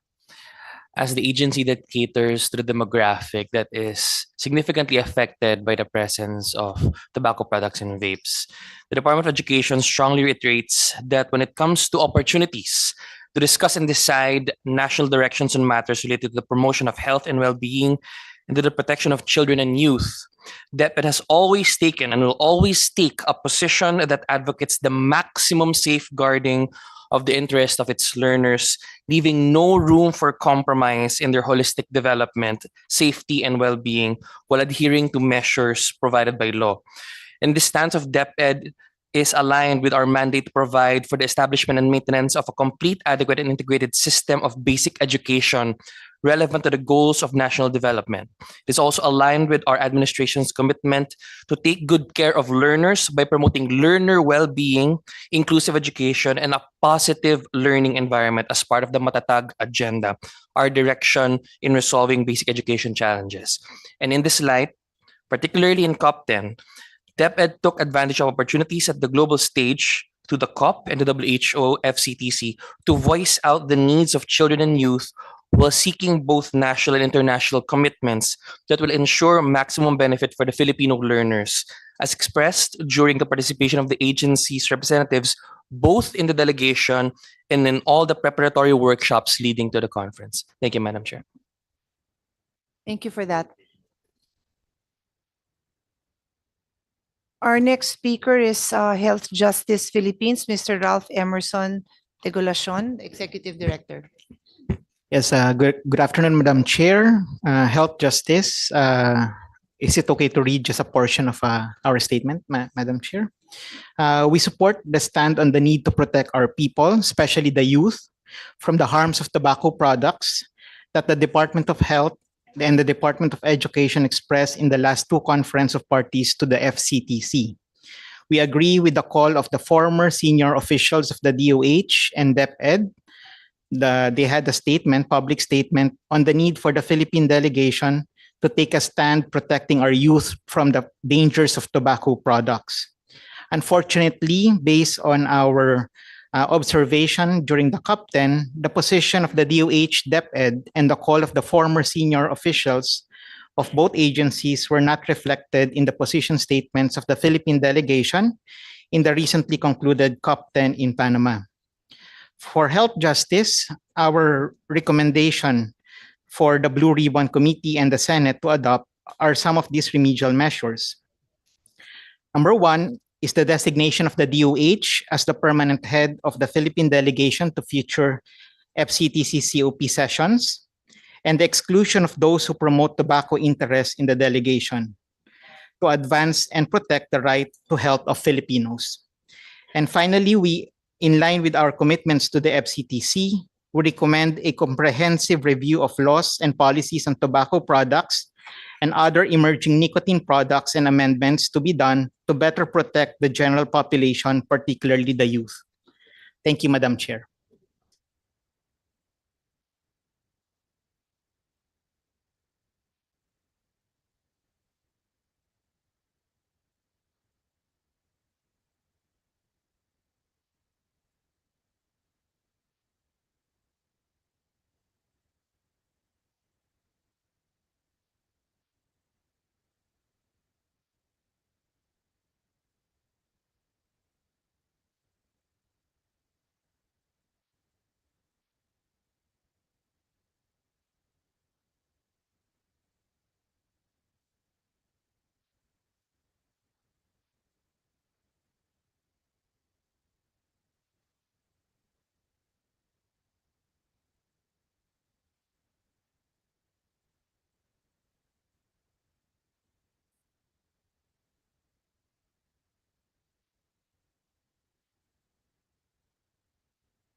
I forgot to mention, in all my hearings, you are allowed to take a mobility break whenever you need it. So you are free to stand, to stretch, it's not a problem. And as long as you just check with the secretary that you're not going to be called right away, you should be able to go to the restroom anytime, okay?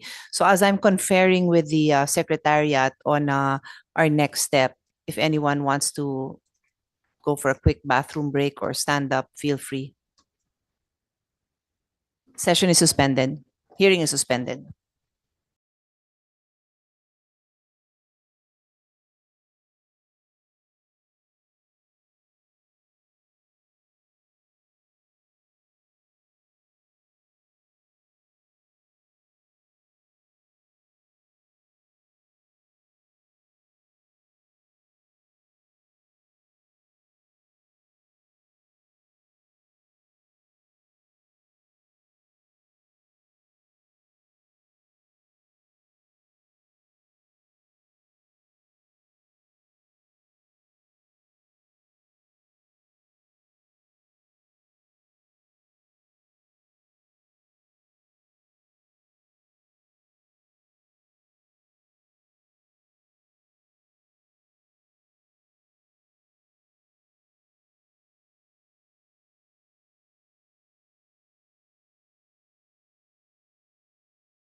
Sige. While we're waiting for DOH, mukhang wala pa sila, no? But let me call on Dr. Maricar Limpin, Executive Director of Action on Health and Smoking. Is it smoking? Ash. Okay. Well, we've worn many hats, so I wasn't sure which hat you were wearing now. Ash. Okay. Statement, Dr. Limpin. Yeah. Thank you, and allow me to greet everyone. Good afternoon. Okay, so good afternoon, everyone, to all fellow government and public servants, as well as members of the civil society. So good morning. And allow me, Madam Chair, to give you our appreciation for your very swift action on this particular matter. I'd just like to, we have submitted already our position statement, but I'd like to point out some few points, Madam Chair. So number one, I think from the actions of the Philippine delegation to the COP10, definitely our proposal to reactivate the working group and at the same time establish an expert group, although this would seem to our to the head of our delegation to be a compromise, the Philippine delegation apparently ignored also the issue raised by the FCTC Secretariat themselves, that this proposal actually presents financial and technical constraints to the body. And on that point, maybe our delegation could have strongly considered to maybe consenting to the creation of the expert group, which is actually the proposal of majority of the parties. And then on tobacco advertising, promotion, and sponsorships, wherein the discussion focused on the depiction of tobacco in the entertainment media, as reported by the working group, the Philippine delegation pushed for the phrases ban or restriction, and also would like to include the phrase in accordance with national law in the proposal of the TAPS guidelines. Now, this proposal actually basically ignored the Article 13 of the FCTC that calls for a comprehensive ban. And therefore, the proposal that our delegation made is actually a weakening of the draft guidelines. And thus, you will probably understand that in a health treaty, this definitely will cause a delay in the discussion with regards to the said articles. And then I'd like to probably also point out, thirdly, the point that when the Philippine delegation flaunted the country's vape law as a landmark legislation, as probably said already by our distinguished chair, this legislation is really, well, it's a legislation that probably one of the first few legislations that addressed the electronic smoking devices, but it is still a watered down legislation coming from the syntax reform law, wherein there were a number of provisions that were really watered down, and therefore this is probably not something that we can truly be proud of. And then let it also be known that the decline in the smoking rates in the country is not from this type of legislation. In fact, the main driver for the drop in the smoking prevalence was because of the sin tax reform law, which were implemented starting in 2013. So, Madam Chair, from the point of view of the civil society organizations, and when I say civil society organizations, it does not pertain only to civil society organizations in the country, but globally. So these kind of proposals from the Philippine delegation actually mirror the position and the behavior of countries that were heavily influenced by the tobacco industry. So this is actually just to give light as to why we received the Dirty Ashtray Award, because it appeared that the position and our behavior is the same position and behavior that is being seen among parties that were influenced by the tobacco lobby. So, and in this type of situations, this is also the same reason why in the previous conference on parties, the Philippines also received the notorious Dirty Ashtray Award. Precisely because they are saying that our delegation seemed to brazenly use tobacco industry tactics of obstinate dispute and delay throughout the conference on parties. Second point, Madam Chair, I'd like to again highlight that the WHO FCTC is a global health treaty. It was initiated under the auspices of the World Health Assembly, ratified by 183 parties, including the Philippines, and the basic purpose is to address global tobacco epidemic and uphold the right of the people to the highest standards of health. This treaty focused on evidence-based and best practice tobacco control measures to reduce tobacco epidemic, including the now rising use of electronic smoking devices. So therefore, for the government, we need to really show to the international community, our commitment to public health and tobacco control, and our commitment to fulfill our obligations under the WHO FCTC. And therefore, we actually expect, Madam Chair, that for the delegation of our country to any conference on parties regarding the FCTC, premium must be put over health, over economic issues. So on this note, Madam Chair, I'd like to probably raise some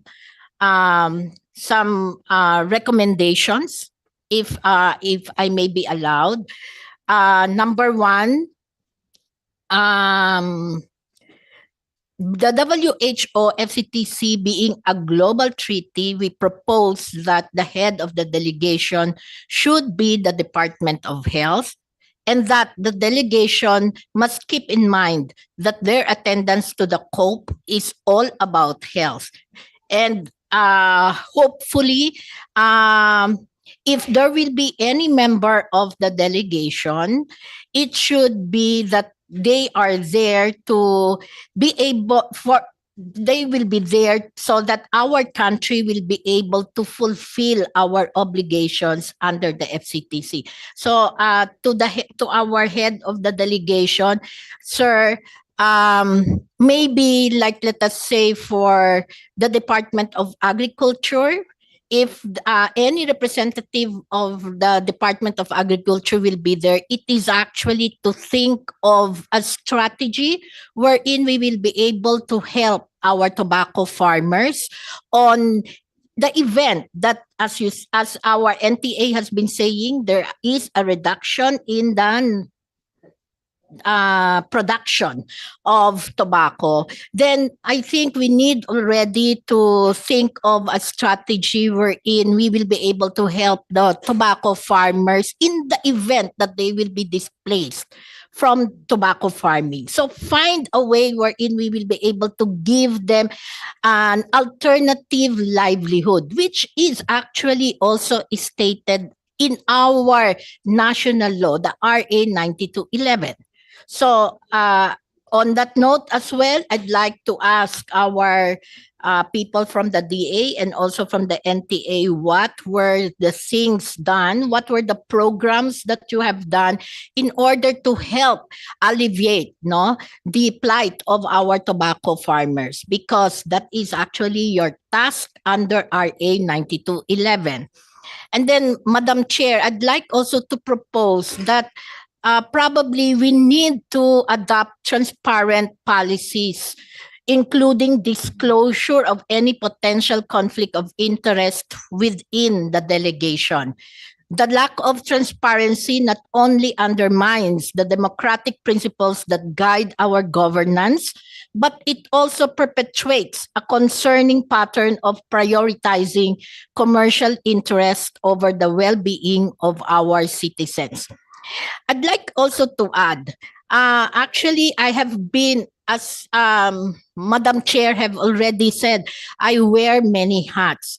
I am not just representing civil society organization. I am also, as I have said, your fellow public servant. I work as a doctor in the Philippine Heart Center, a specialty center under the Department of Health. I was part of the Philippine delegation during the Conference on Parties 7 in India. I was also included in the list of the Philippine delegation for COP 8, 9, and 10. But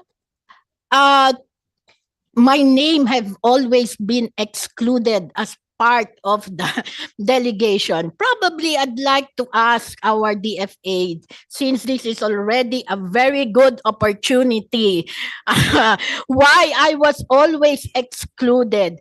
I have never done anything that the country can be ashamed during the COP 7.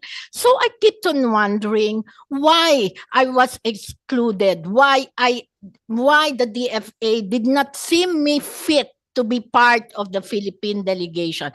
Probably that is one question that I'd probably want to the DFA to answer. And then lastly, Madam, just for proper decorum, ma'am, the questions are addressed to me, no? Yes, sir. Yes, ma'am. Yeah, it's okay that you have those questions, but it should be addressed to me. Thank you. Go ahead. Please wrap up. Yes. Madam Chair, we also would like to insist on a paradigm shift towards a more inclusive decision-making process by actively seeking public input on decisions that have a profound impact on public health and engaging experts and civil society. Lastly, Your Honor, we emphasize the urgent need for the Philippines to rectify its standing on the global stage regarding the tobacco control. We implore our government to uphold its commitment to public health, act transparently in international forums, and actively collaborate with the global community to combat the tobacco epidemic. So thank you, Madam Chair. I was listening intently as I was to all of your statements, and I think Secretary, what is important is something that Dr. Limpin said helps me make clear my concerns. No, when you have a delegation that includes the tobacco sector representatives, for so long as their interest is the tobacco farmers, then they have a role to play, exactly as Dr. Limpin pointed out. But when they are there in the guise of, I don't know what, no? I don't know if they're pretending to be part of the health sector or this balanced approach, this one nation approach, in that guise of that phrase, it muddles the purpose for why we are participating in this conference. And then, because the question raised by some of you is, you expressed dismay or confusion as to why the delegation received the Dirty Ashtray Award. You received it for the following reasons nga. So you have members in the delegation who are representing the tobacco interest, pero hindi nyo naman dinediretso na ang concern lang namin are the tobacco farmers at ito yung we want to hear from the other countries. You are now questioning or posing objections or concerns on Article 9 and 10. And Article 9 and 10 is about testing the emissions, monitoring, declaring what are the harmful products. So how does that look to the public? Sasabihin nyo, para yan sa farmers, pero kine-question nyo yung karapatan ng bawat Pilipino, ng bawat magulang na alamin kung anong laman ng produktong yon. Hindi naman ang farmers ang nakikinabang doon. So show me a statement that was made directly for the farmers and I will be the first one to defend you na you will not get that Dirty Ashtray Award. Pero kung yung intervention nyo is about the right of the Filipinos to know what is in that product, tapos yung obligation na i-publish yung laman na yon, parang why would you attend that conference na yun yung pinaglalaban nyo? Yun yung details na inabalan nyo. So I go now directly to DTI because by law, against my objection, but it is the law and I have no choice but to follow that law, you are duty bound to, and let me just pull out the right, okay. So RA 11900 on the vape law basically says that DTI in consultation with FDA shall set technical standards for safety, consistency, and quality of the products. Let me now refer to Article 9. Article 9 of FCTC is the testing and measuring of the contents and emission of the tobacco product. So, hindi naman siguro nagkakalayo yun, di ba? Kasi DTI, paano mo gagawin tong trabaho mo to set technical standards for safety, consistency, and quality kung hindi mo alam ang content at ang sukat ng mga produktong yon? Agree naman, di ba? Common sense naman, Secretary, am I making sense? I just want to be sure I'm logical. Dr. Yul, Dr. Limpin, di ako doktor, pero inaano ko lang kung Mr. Emerson. So ang sabi lang naman sa FCTC, magkasundo tayo para magkaroon tayo ng testing and measuring of the content and emissions of the tobacco product and the regulations of that.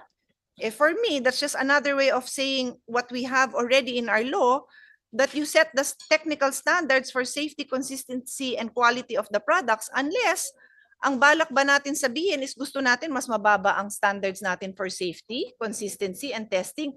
No naman. Let the record show that Yusek Sanchez is vigorously shaking her head. And I'm happy to know that it appears, and I'll give you the floor now, that I would assume that you want to have a high standard. So can you update us? Because during the budget hearing, what we got out of DTI is that they are still awaiting equipment, purchasing equipment. Okay, this is 2023.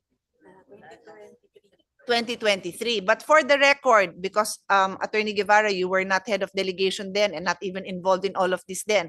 All of you who are new, in ano bang last term ni President Duterte, last budget, 2021? Kasi 2021 for the 2022 budget, Secretary Mon Lopez told me na meron ng equipment.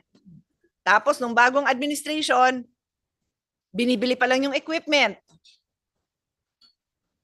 So, naglolokohan tayo. Because sabi ko, I stood by what the experts tell me that it is very technical, and I now defer to Dr. Sakate. Why don't you jump in this discussion? When we had that budget hearing, you were also not yet the FDA director. So I'm just relaying the information to all of you. I had asked, bakit nasa mandate ba ng DTI ang health May capability ba ang DTI? And that's why the best I could do in the compromise of this bill is that DTI in consultation with FDA. Kasi si FDA naman, ang alam kong may alam dyan.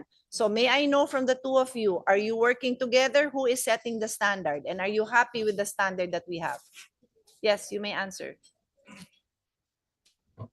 If I may, ma'am, Madam Chair, I asked my technical staff about the consultation that the DTI has been establishing with the FDA, and he said that we had a meeting last January 30.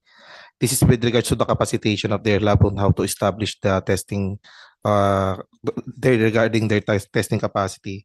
Another one will be set tomorrow. There will be another meeting to how to establish their laboratories, ma'am. Yeah, that's all for that. Okay, sige. Can I hear from DTI? Can you elaborate on that? Yes. When it comes, we definitely defer to the DFA FDA when it comes to the content of these things. But so but in terms of the machine, the equipment for devices, that's what we are working. I know there are several devices that we're learning more and more because of the registration, voluntary registration that we're initiating now.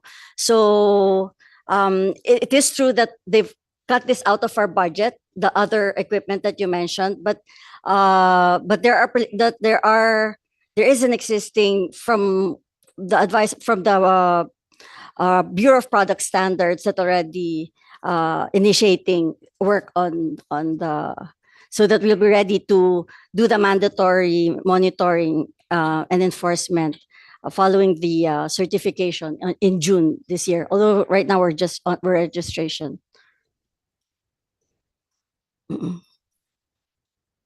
But sorry, Madam Chair, if I may just address the previous concern that you mentioned. As we expressed earlier, we fully support the implementation of Article 9 and 10. It was we are one with the Philippine delegation in terms of just the process on how the guidelines will be presented. But in the Philippines, we hope to be able to implement the standards that we would like to set for these vape products, even in the absence of the at the moment of that guidelines. What you're saying is, in the absence of guidelines from the FCTC, you are prepared. So can you submit that to us? Can you just work together para hindi na ako magka-counter check nung sabi mo. Can you submit something jointly? Yes, Dr. Sakate. Again, in addition to that, according to my technical staff, with regards to the testing of the devices, it's already been established. So yun po yung kinoconsult nila sa amin on how to establish that the devices. But yung mga juices po kasi. Okay, to be very clear ha, devices, yung palang yung lalagyan, okay? And in the past hearings, I don't know how many of you were with DTI and FDA and DOH at the time I was handling the budget discussions on this. There were initial discussions between FDA and DTI that DTI would handle the device, but FDA would handle the liquid. So where are you now with that? With regard to that, ma'am, unfortunately, because we have been limited by the law. So basically, about the juices po, that's the main reason why the FCTC and the CAF-10 was established, so that the how to regulate or the testing of the juices will be established po. So, Sandali. So are you telling me that without the FCTC guidelines, hindi ka pwedeng mag-initiate ng testing mo? Wala kang sariling standards? Madam Chair, meron po, according to my technical staff, that there are certain testing na po na established, pero yung full review po is yet to be determined pa. So may mga part and parcel pa rin po. Na-accomplish yung goal ng vaping and tobacco industry na delay. Kasi kung aantay mo pa yon, di wala tayong testing. So tuloy ang ligaya. Benta ng ibenta yung mga produkto yan sa mga bata na hindi natin alam kung ano nakakalason. Is that what you're saying? Basically, ma'am, yeah, there are segments or there. Basically, yes. Yes. I don't want to. Mr. Secretary, is that acceptable to you? That is the outcome of your delegation's trip to this convention? Thank you very much again for this opportunity to clarify things, Madam Chair. No? Of course, as I mentioned earlier, there's a recommendation for the group to meet next week and to come up with the report and the recommendations. So obviously, hindi ho yan ang recommendation namin.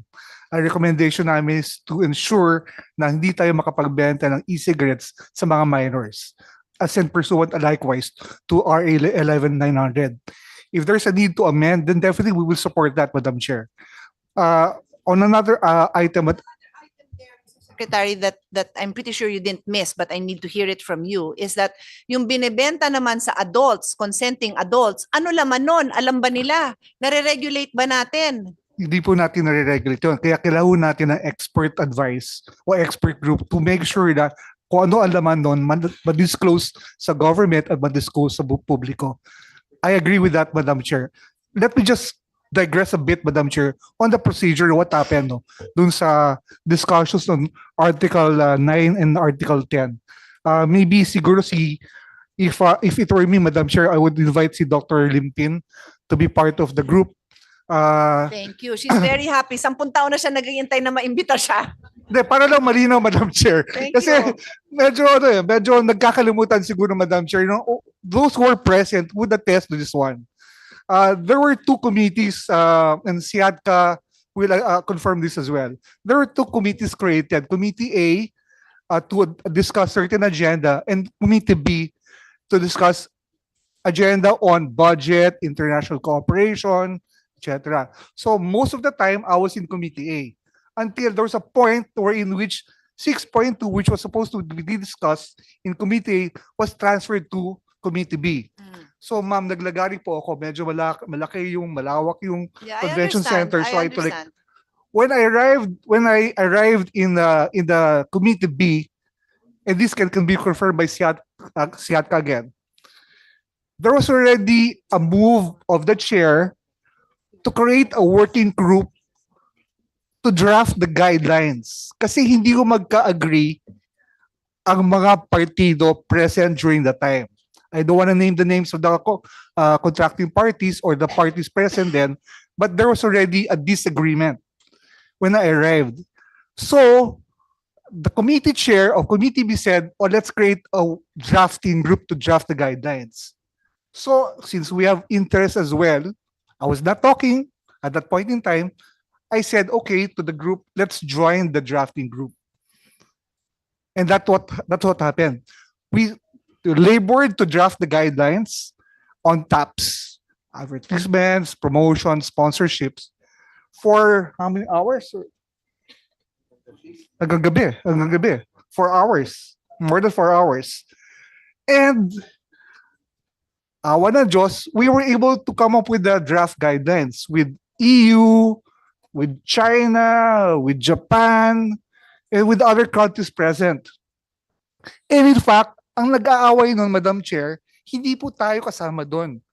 Ang medyo nag-aalita lang doon as the EU and China, because China does not want to put, China wants to put restrict, EU doesn't want to put restrict.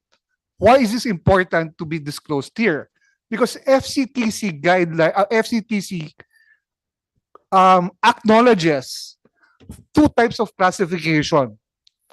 Countries, 13.2, countries that can do a comprehensive ban. 13.3, countries that cannot do a comprehensive ban but should do some sort of restriction or regulation. Actually, the word restrict was the one used. So dalawang classification. So these two classifications are very vitally important in the discussion of the guidelines. EU didn't want to put restrict, China wanted to put restrict. And we were caught in the middle. And we were asked, Madam Chair, by the chair of the committee to talk to China and see if there's a common ground. Again, consensus. SEATCA was present at that point in time. And I said, okay, we'll help. That's why, nung gabi, natapos ho kami, ang wording draft guidelines is comprehensive ban or restrict in recognition of 13.2 and 13.3.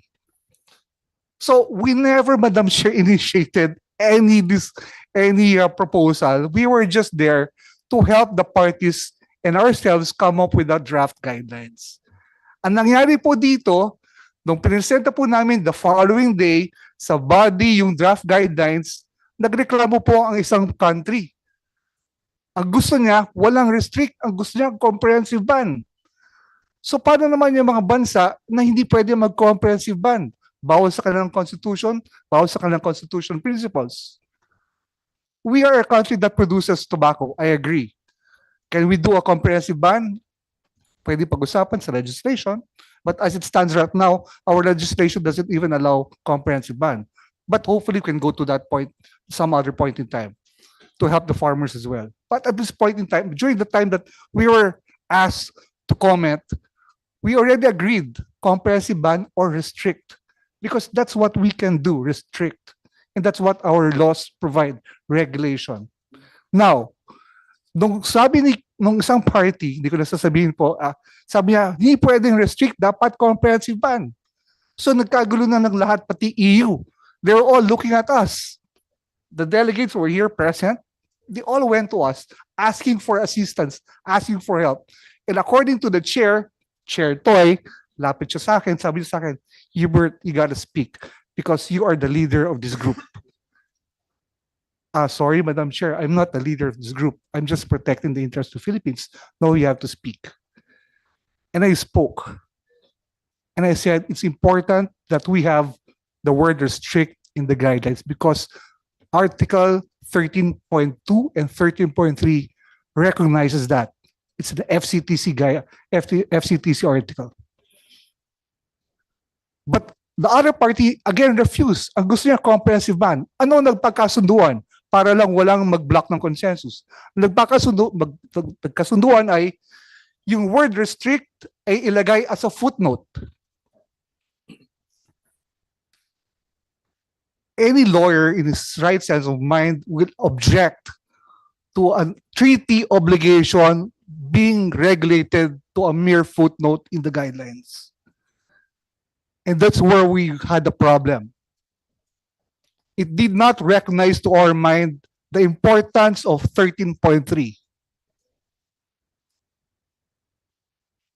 As a way forward, we thought of, sige, payag tayo na ilagay natin sa footnote, but let's get the confirmation of the Secretariat. Ano ang legal import ng putting restrict in a footnote?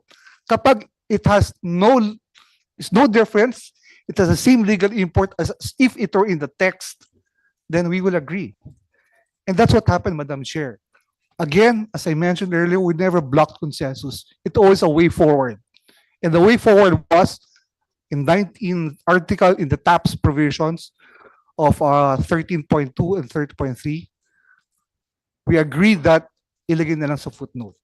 So I don't understand again why we are being made as one of those countries awarded the dirty Ashtray, Madam Chair. If you guys were just present, and if I were being asked to head the delegation again, I will invite SEATCA, I will invite Dr. Limpin. Please join us. Because, as I've mentioned many times over and over again, it's very difficult to balance interests of parties. But I think we do the good job, Madam Chair. Maraming salamat. Mr. President, Mr. Secretary, thank you for your explanation. I understand. I've been a participant in conferences many times. I will just, my short comment is simply that perhaps precisely why some of your colleagues from other countries look towards you is because the Philippines does have a reputation of really being in the forefront of negotiations. And that's why it remains to be a disappointment that the position that it appears that you take is always in terms of not pursuing a policy that protects health. Again, I will repeat because you keep on saying that you do not understand. Well, I will repeat. If you will say that you are here to support a balanced approach which includes the interests of the farmers, nakakalito even for me na aral ko ang tobacco issues, ang legislation, na kung farmers ang gusto mong proteksyonan, bakit mo pipigilan at nag-a-appear na pinipigilan yung mga articles tungkol sa testing and measuring? That is not meant to hurt the farmers. That is meant to protect all people na matest ng maayos. Yun lang yung point nung Dirty Ashtray Award kasi yung provisions na to na gustong maisulong, hindi nga naisulong. So there's a lot of confusion na sinasaksak nyo na kasi we are a tobacco growing o di kaya nga ano yung naitulong nyo sa mga farmers. And for the benefit of Senator Alan Cayetano, and I need to give him to the floor now, I had asked pointedly, since they keep on saying that the reason that they have a delegation with all these people present, ano ang naitulong sa mga farmers directly, dahil the data shows that the farmers are the poorest sector. And the tobacco farmers, I do not have any other data that shows na mas angat sila sa ibang klaseng farmers. Wala namang nakasagot sa akin. So ang point ko, so bakit pa natin ginagawa to? Yun naman yung point ko. Again, Mr. Secretary, out of respect, you wanted to say something, I'll give you the floor, then I have to give it to my brother na siya lang yung hindi ko pinansin ng ganito katagal dahil kapatid ko naman siya. So I haven't even acknowledged his presence. May we acknowledge the presence of Senator Cayetano? Just a short Thank you for response. acknowledging my presence after 53 years of existence. Madam Chair, maraming salamat po. Short response na, Madam Chair. On the procedure lang. Ang naka on the table, Madam Chair, at that point in time was ang choices lang ay either expert group or working group. Kapag may deadlock po, ibig sabihin po ng deadlock kapag may mga bansa na maraming gustong actually expert group, may mga bansang gustong working group, at may maski marami ang expert group, konti lang ang gusto ng working group. Wala pong consensus 'yon. At ang motto po, ang theme po ng FCTC is to arrive at a consensus. The next step po doon ay botohan. Ayon po sa Rule 50 ng FCTC, pag nagkabotohan po yan, para manalo ang isang point, whether it's for the expert group or working group, kailangan ng 3/4. At definitely po, wala hong 3/4 either group. If walang 3/4 either group, dadalhin po yung issue na yan sa COP11. Since dadalhin sa COP11 yan, kami po sa Philippine Delegation, gusto namin tapusin na. Gusto namin magkaroon ng way forward. At ang way forward na naisip namin is a working group working with an expert group. Yan po ang aming proposal. Of course, may mga bansa, gaya ng sabi ni Dr. Limpin, ay medyo naguluhan. Pero sa amin po, hindi pang guguluho yun. Because it's a way forward, that the way we look at it. And as a proposal, even acknowledged by the committee chairs to Chair Toy. So, that's one. I understand, Mr. Secretary. I've understood you from around the second time you started explaining this. This is around the 5th time you're explaining it. I understand. My point is, I hope you also understand that when you come to the table with this balanced policy and say that it is for the benefit of the Filipino farmers, pero ang naaapektuhan ng mga provisions are things like testing and monitoring, then nako-confuse. And even I would conclude, was that meant to help or not? Kaya yon. And then may history na tayo. So sadly for you, you come in with the history na 4 na taon na rin na nabigyan ng Pilipinas. So kumbaga, you don't come in with a clean slate. So may burden tayo to show. And I say tayo because you represent the Philippines. And I trust that you intend to represent us well. And I understand your explanations. I do. Pero you also have to understand kung anong pinanggagalingan and ano yung paradigm that you're working in. Okay? Thank you. Senator Alan.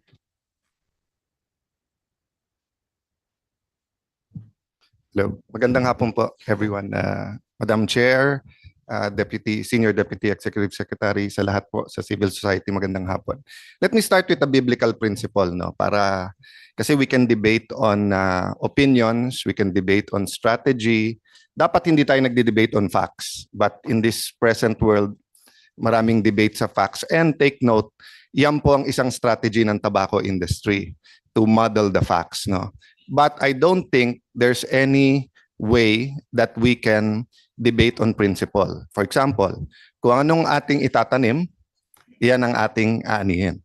So of course, there are positions being made here today, but the reality is, unless we have a program for the tobacco farmers to get richer and to shift, and unless we block the tobacco lobby in our country, many people will die because of tobacco-related disease. And I'm sorry to hear, Hubert, I know you're a man of integrity, and it's hard to say that yung sa dad mo, our father died of Hepa B na naging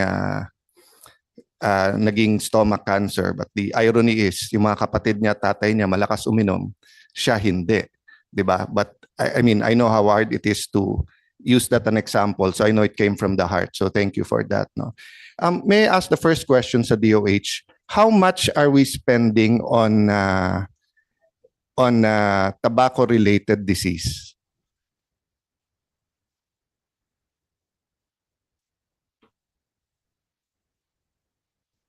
Yes, Madam Chair, we'll get the amount later, but that would be the amount for non-communicable diseases, the promotion for tobacco prevention. Ma'am, sorry ha. First of all, I'm disappointed wala si Secretary here. He should be the one being the champion here, no? So when we're talking about tobacco, okay lang if I suddenly ask you about measles, about mumps, pero tatanungin ko kayo about tobacco, hindi nyo alam on your fingertips magkano ang ginagastos ng gobyerno on tobacco-related disease. No wonder this delegation is taking the balanced approach. So how much are we spending? Yes, Madam Chair. So 4.8% of our GDP is the amount used for current NCD burden. We'd like to point out again po that. So what's that in peso amount, ma'am?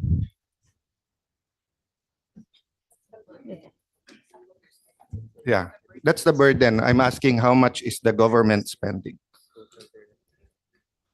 Ano na yan? PhilHealth, DOH, AIX, MAIP. Dapat meron kayo niyan. Actually, ginugol ko lang, meron na eh. To 300. Madam Chair, it's roughly 300 million. Oh, wow.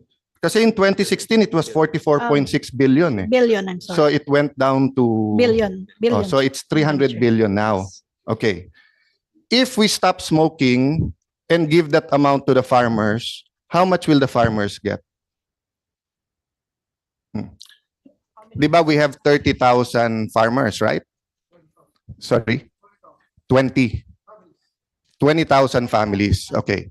Kasi 20,000 families, if you give them 10,000, that's 20 million? 200 million. 200 million times 36 months, times 12 months, that's only 2.4 billion. You're spending 300 billion in amount, and you have about 250 billion in your budget for ayuda. So if we're going to have a 5-year plan to help the farmers plant something else, ang dami-dami pong technology, Thailand, Vietnam, Israel, we have the money to support the farmers. That's at 10,000. How much is the average income? Anyone can, Deputy Secretary, ES, Senior Deputy Executive Secretary, anyone from agriculture, how much is the making the ordinary tobacco farmer? It's earning 100,000 per hectare po. Oh, and how is the average hectare per farmer? Don't tell me you don't have that data on hand. Guys, why do you come to the hearing not prepared? Di naman tayo grade school, di ba? Mga, on the average po, mga half hectare po per farm. Half hectare po. Oh, so 50,000 a year. So that's less than 5,000 a month. So if you give them 10,000, we're only going to spend 3 billion. How much is the tobacco industry in the Philippines?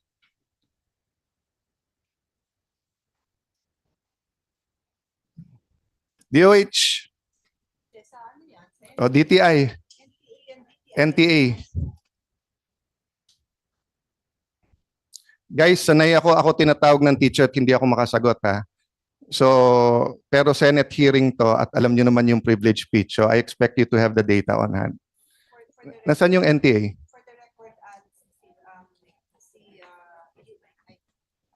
Yusek DV Savillana was the DA representative to the Yes. delegation, but he wrote a letter that he's not available today, and he said NTA can ably represent him. So yung questions mo for DA can be addressed to NTA. Yes. But anyone who can support with And an for the answer, information of please. the people watching, hindi naman expected talaga na yung head or yung secretary ng isang department will know all the answers.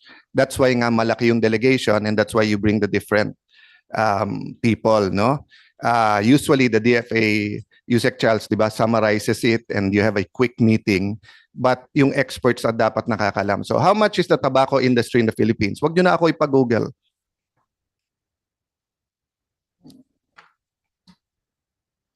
Sige, Google ko na rin dahil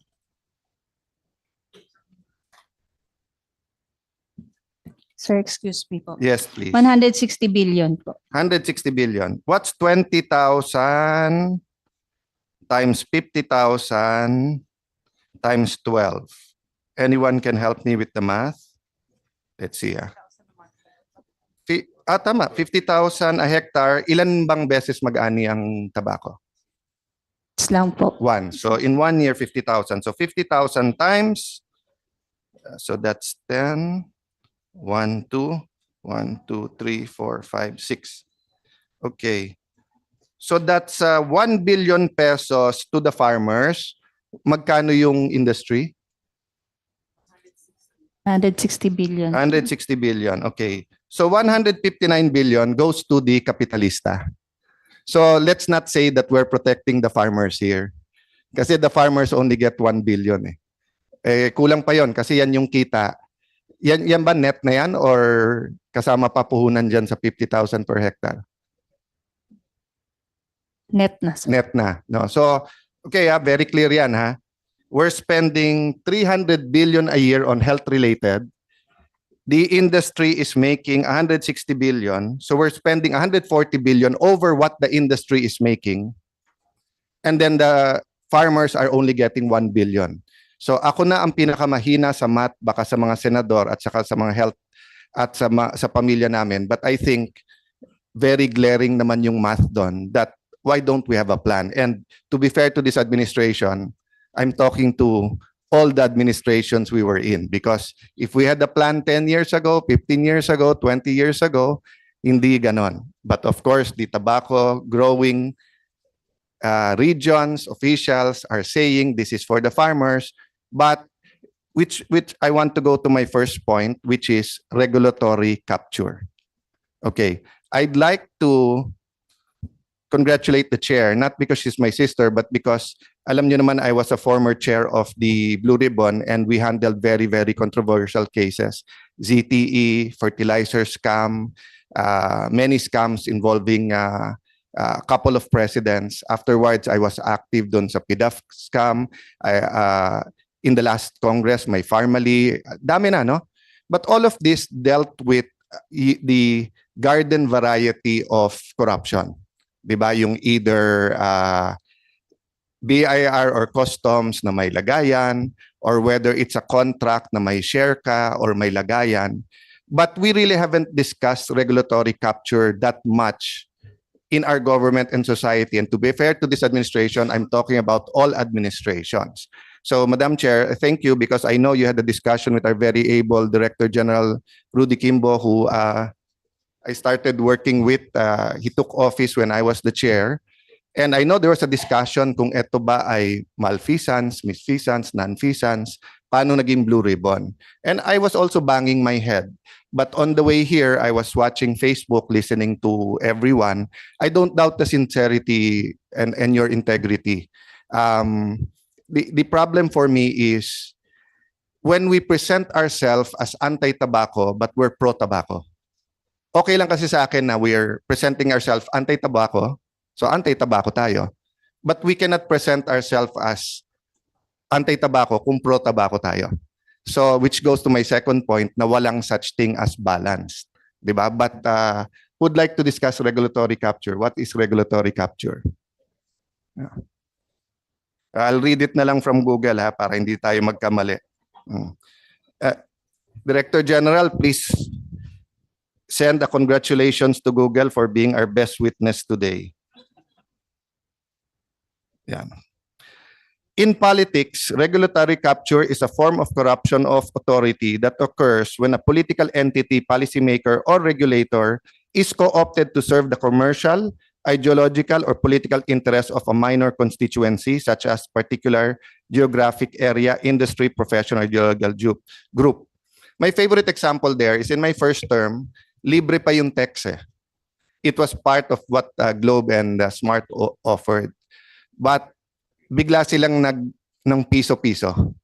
And then they did not pursue the internet right away kasi text capital of the world tayo. So at that time, they were lobbying sa NTC. But I have to be honest, throughout my political career, I've been four times congressman, third term ko to as senator. Dumating yung time, yung telcos na nagre-recommend sa presidente kung sinong gusto nilang NTC chair. O yan ang regulatory capture, di ba? So, hindi ko nila lahat Senior Deputy Executive Secretary, but may mga kasama din kasi kayo talaga sa COP na known na advocates of the tobacco industry. So, syempre, if it walks like a duck, smells like a duck, quacks like a duck, it is a duck. Di ba? So, dun pa lang kasi sa COP, ano yun eh? Law din yun eh. It's a treaty, di ba? So, how can we keep saying that we're talking about RA 11900? We're not only talking about RA 9100, we're talking about 3 laws here, the Philippine Constitution. So, since we're both lawyers naman, Deputy, there's a provision on health in the Constitution, right? In the general principles. Tama ba? Yeah. So, the Senior Deputy Secretary is nodding. Is there any provision on tobacco in the Constitution? Wala, no? But of course, commerce, agriculture, meron. To be fair, di ba? Okay. Then we are signatory to a treaty. And under the law, the Constitution, if you sign a treaty and the Senate ratifies, it becomes part of our law. Hindi po ba? Oh. So, I don't know if I'm allowed to say this, but yung unang gago kasi dito is the last Congress for passing this law. Okay? So, I'm saying it not as a mura, but as a description of how Congress was also part of the regulatory capture. Nung speaker ako, nilapit sa akin yung batas na yon. No way. No way. Okay? Paano pinasa tong batas na to, Deputy? Are you familiar? No. Can you use the mic, sir? No, I'm not familiar with Sige. Mr. Chair. Is anyone familiar here? Except for the advocates, I know you're all familiar. While I'm looking for the timeline, last December 2021, nag-number 1 ako for senatorial candidate in Pulse Asia. Sinabihan na ako, tigilan mo na magsalita sa isabong and stop talking about the vape law because those two have so much money, you're going to lose so many votes. Yun ha. So, pataas ng pataas. I was always number 2 or 3, but for 1 month, I was number 1. I finished number 7. I don't blame anyone. May iba pang reasons, times, but that's how powerful this lobby is. Na pag tinarget ka talaga sa mga distrito, may pera talaga sila. At the time, may isabong pa. I'm glad I did not stop because natigil yung isabong. Unfortunately, nautakan tayo sa vape. Okay, so they could not file it during my time as speaker. So they had the first reading in March 17, 2021, second reading in May 19, 2021, third reading on May 25, 2021. So kita nyo kung gaano ka-urgent tong bill na to. No? Within March, April, May, within 3 months, this very, very urgent vape bill was passed. Okay. Yeah, March, April, May. Sinama ko na, liberal na ako doon. Okay. So the Senate approved the disagreeing provisions on January 25, 2022. I guess what people don't know, I have this on first-hand information, meaning yung nagkwento sa akin was there. The tobacco magnates of this country went to see President Duterte.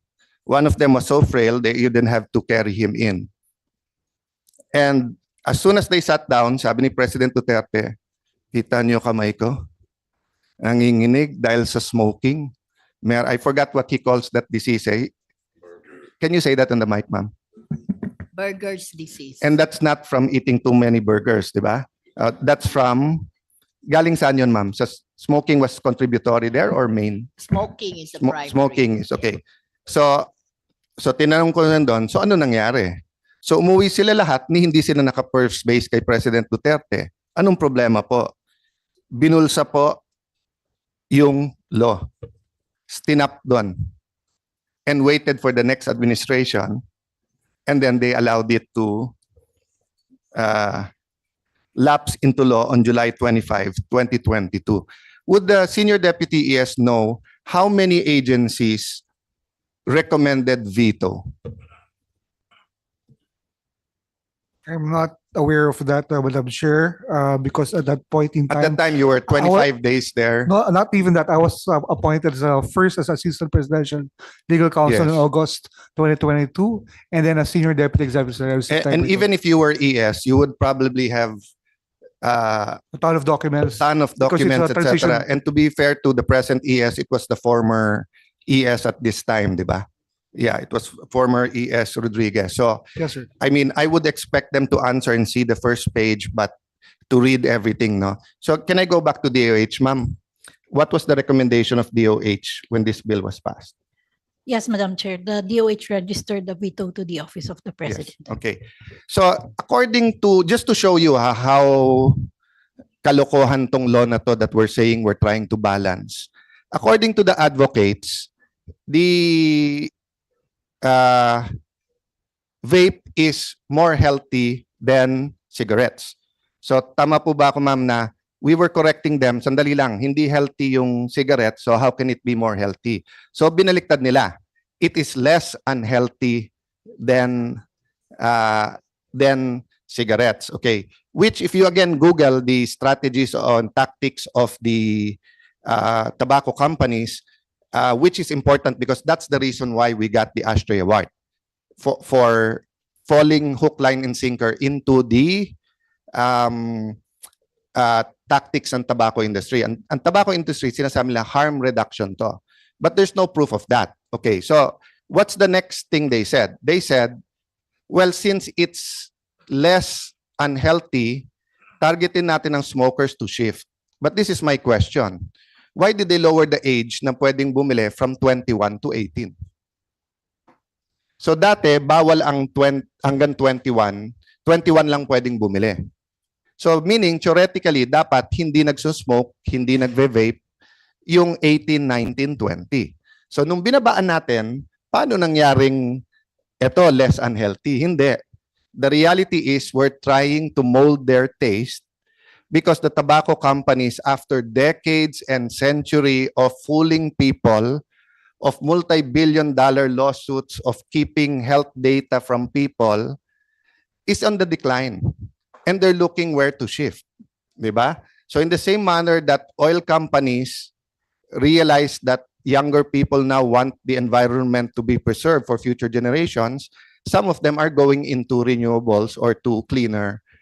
So, ibig sabihin, billion-billion company yun, so hindi basta magsasara.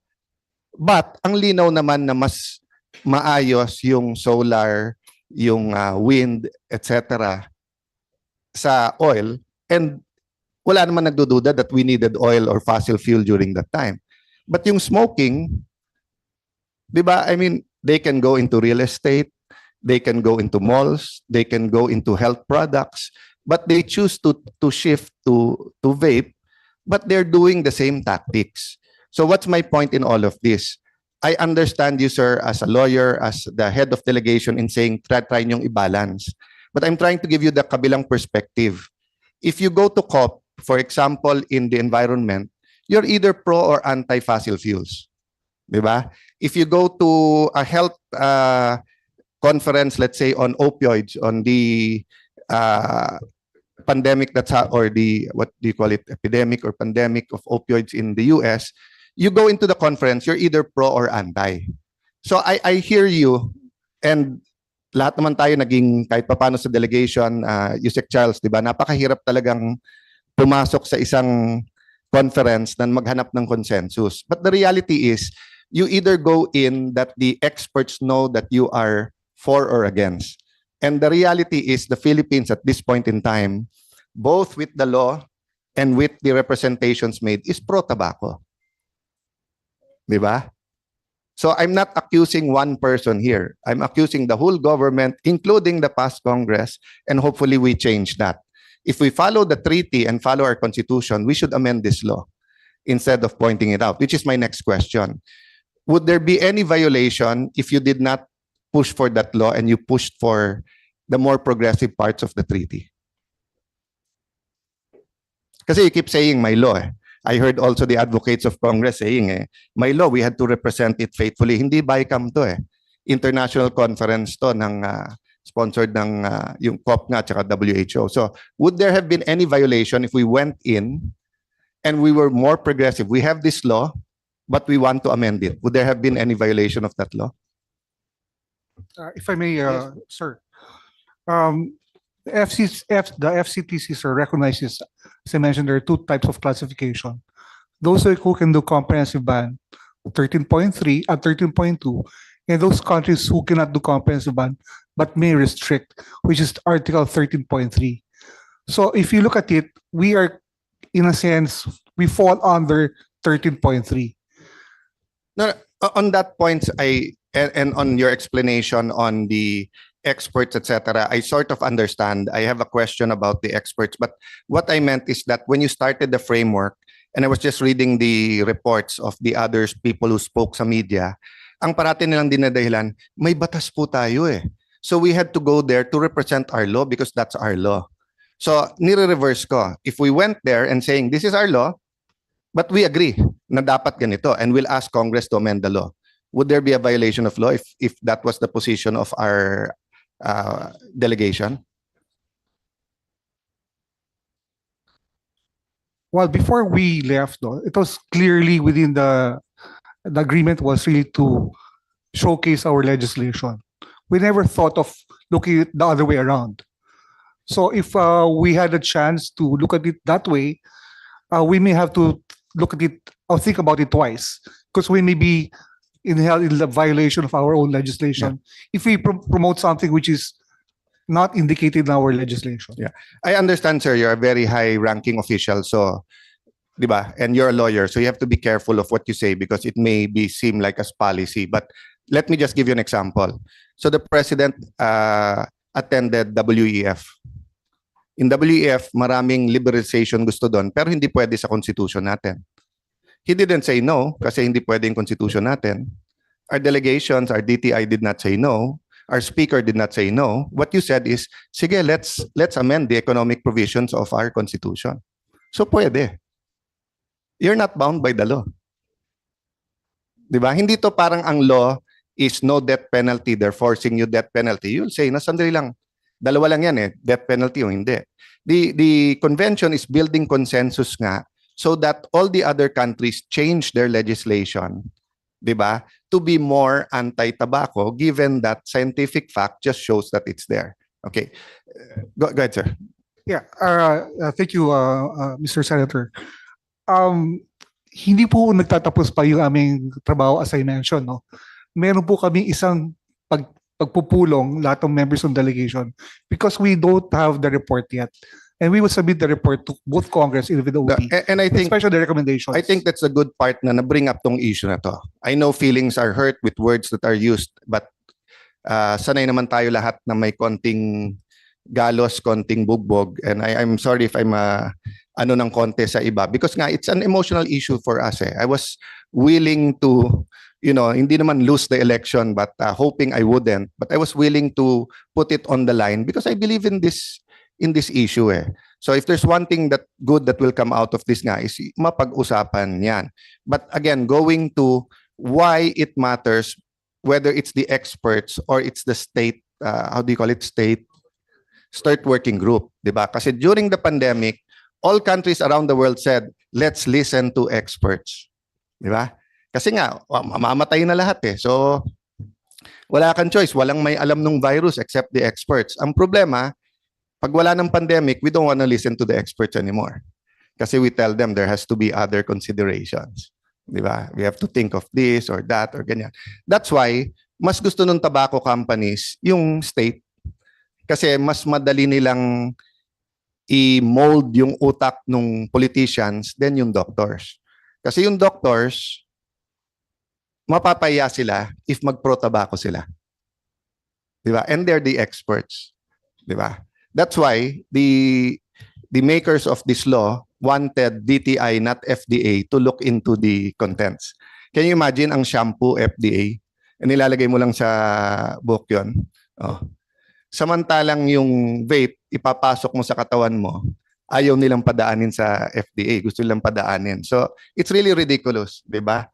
And for those of you hearing this for the first time, it is ridiculous. It does happen. And when we get mad at you and point a finger at you, we're pointing 3 more fingers at ourselves because it was legislation. But that's why, ma'am, I'm emotional about the secretary not being here. He's supposed to, this is his platform. When he was not yet secretary, he stood up for anti-tobacco. He promised me na ma-confirm lang siya, tatayuan niya to. Because sa confirmation, meron mga pro-tobacco. Oh, he left yesterday, di ba? He couldn't leave today. Hindi pwedeng iba mag-represent sa kanya sa Korea kasi donation ng TB drugs. Hindi ba fully funded ang TB drugs sa atin? Yes, Hindi ba fully covered din ng PhilHealth yung TB drugs? Madam Chair, Senator, the event is for today, so he had to leave yesterday. Okay. And it's on TB drugs, Yes. which is fully funded naman by PhilHealth and by DOH.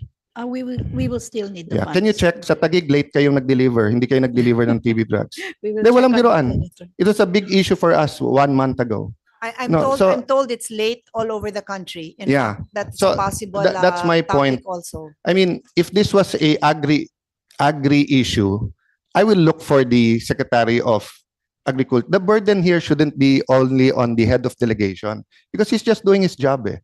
If Yusek Charles was here, he would also be given instruction. Siya yung nakaupo dyan, pero hindi naman siya ang pwedeng sumagot for DA-DOH. So, can you please text the secretary so that we'll not need to subpoena him for the next hearing? Will he guarantee that he'll be in the next hearing or do we have to subpoena him? Please, para Yes, malinaw Madam Chair, tayo. Mr. Kasi Senator. I want to know how hard he fought for, you can tell him this para fully prepared. I want to know how much he advocated the anti-tobacco stand before this delegation left. Last 2 points, Madam Chair. DepEd, nandito po DepEd. Sir, question lang, nasa curriculum ba, tinuturo ba that smoking is bad for us and Yes, sir. tobacco is bad? Yes, sir. So ano yan, covered yan? Yes, sir. Oh, kasi, you know, in the early years of Singapore, so many problems. One problem was racial unity or diversity or unity in diversity. And the Chinese Singaporeans wouldn't join the military and the police. Ang ginawa ni Lee Kuan Yew, DepEd, 10 years, baguhin nyo yan. They changed the attitudes of people. So in 10 years, sumali na ng military at police yung Chinese Singaporeans. They had a much better balance na. So I should have said more like this when I started in 2028 kasi when you're young, you look at 3 years, 6 years. When you're older, nakikita mo na if I started working pala on the tobacco farmers in 1998, if I started talking to them, of course, the Senator Pia only came in 2004, no? But you get my point, no? So maybe you can submit to the committee lang paano to tinuturo. Because the reality is, for example, government now, again, Senior Deputy, yes, not only this government, last government yung online sabong, ngayon online casino. Napakahirap kasi that we make it legal. Then we tell, di ba kasi children copy what parents do. They do not listen to what parents say. So if the government says, wag kayo magsugal, work hard, but nababasa nila, PAGCOR, record 50 billion, PCSO, online na. May cellphone yung 10-year-old di ba? So I'd really like to see how DepEd is dealing with the vices. And bawal naman talaga mag-advertise ang tobacco, no? So what's my last point for farmers expert?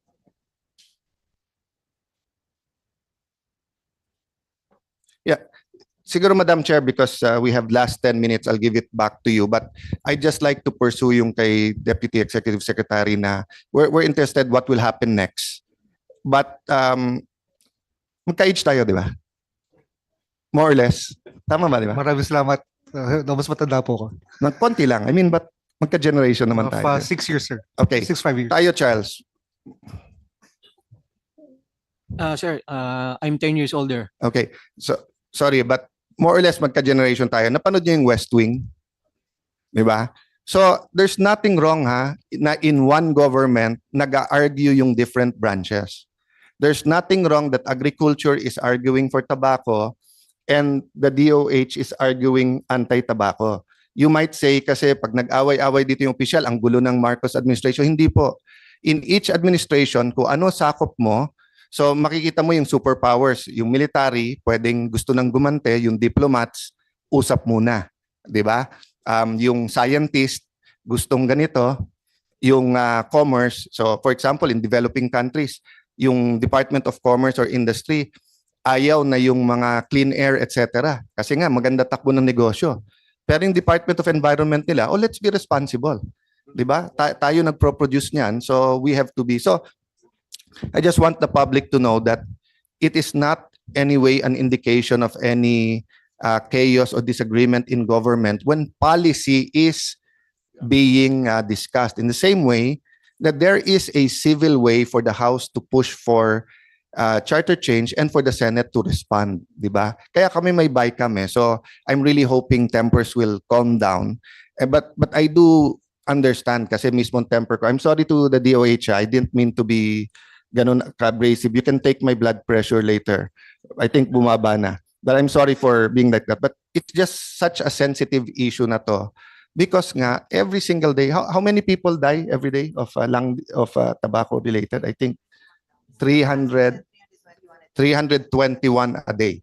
So every single day na hindi natin na-solve to, you multiply that. So look at the 10-year. I don't think we can solve the problem ng tobacco farmers in 3 years, 5 years, maybe 5, maybe 10 years, if we really work on it, di ba? But every single day that we delay, ganun karami ang namamatay at sa tobacco-related pa lang yon. Di ba? Ang vape at e-cigs magkaiba eh. Di ba? Oo. And lumalabas pa lang ang research sa vape ngayon. So let me close with this. I remember nung first term akong congressman, excited na excited ako because first time ko makakita ng instant na tubig na nalilinis. So from the Laguna Lake, they were getting water, then handing it out. Since I was the congressman doon sa Taguig, sa tabi ng lake, I got a glass, I drank it.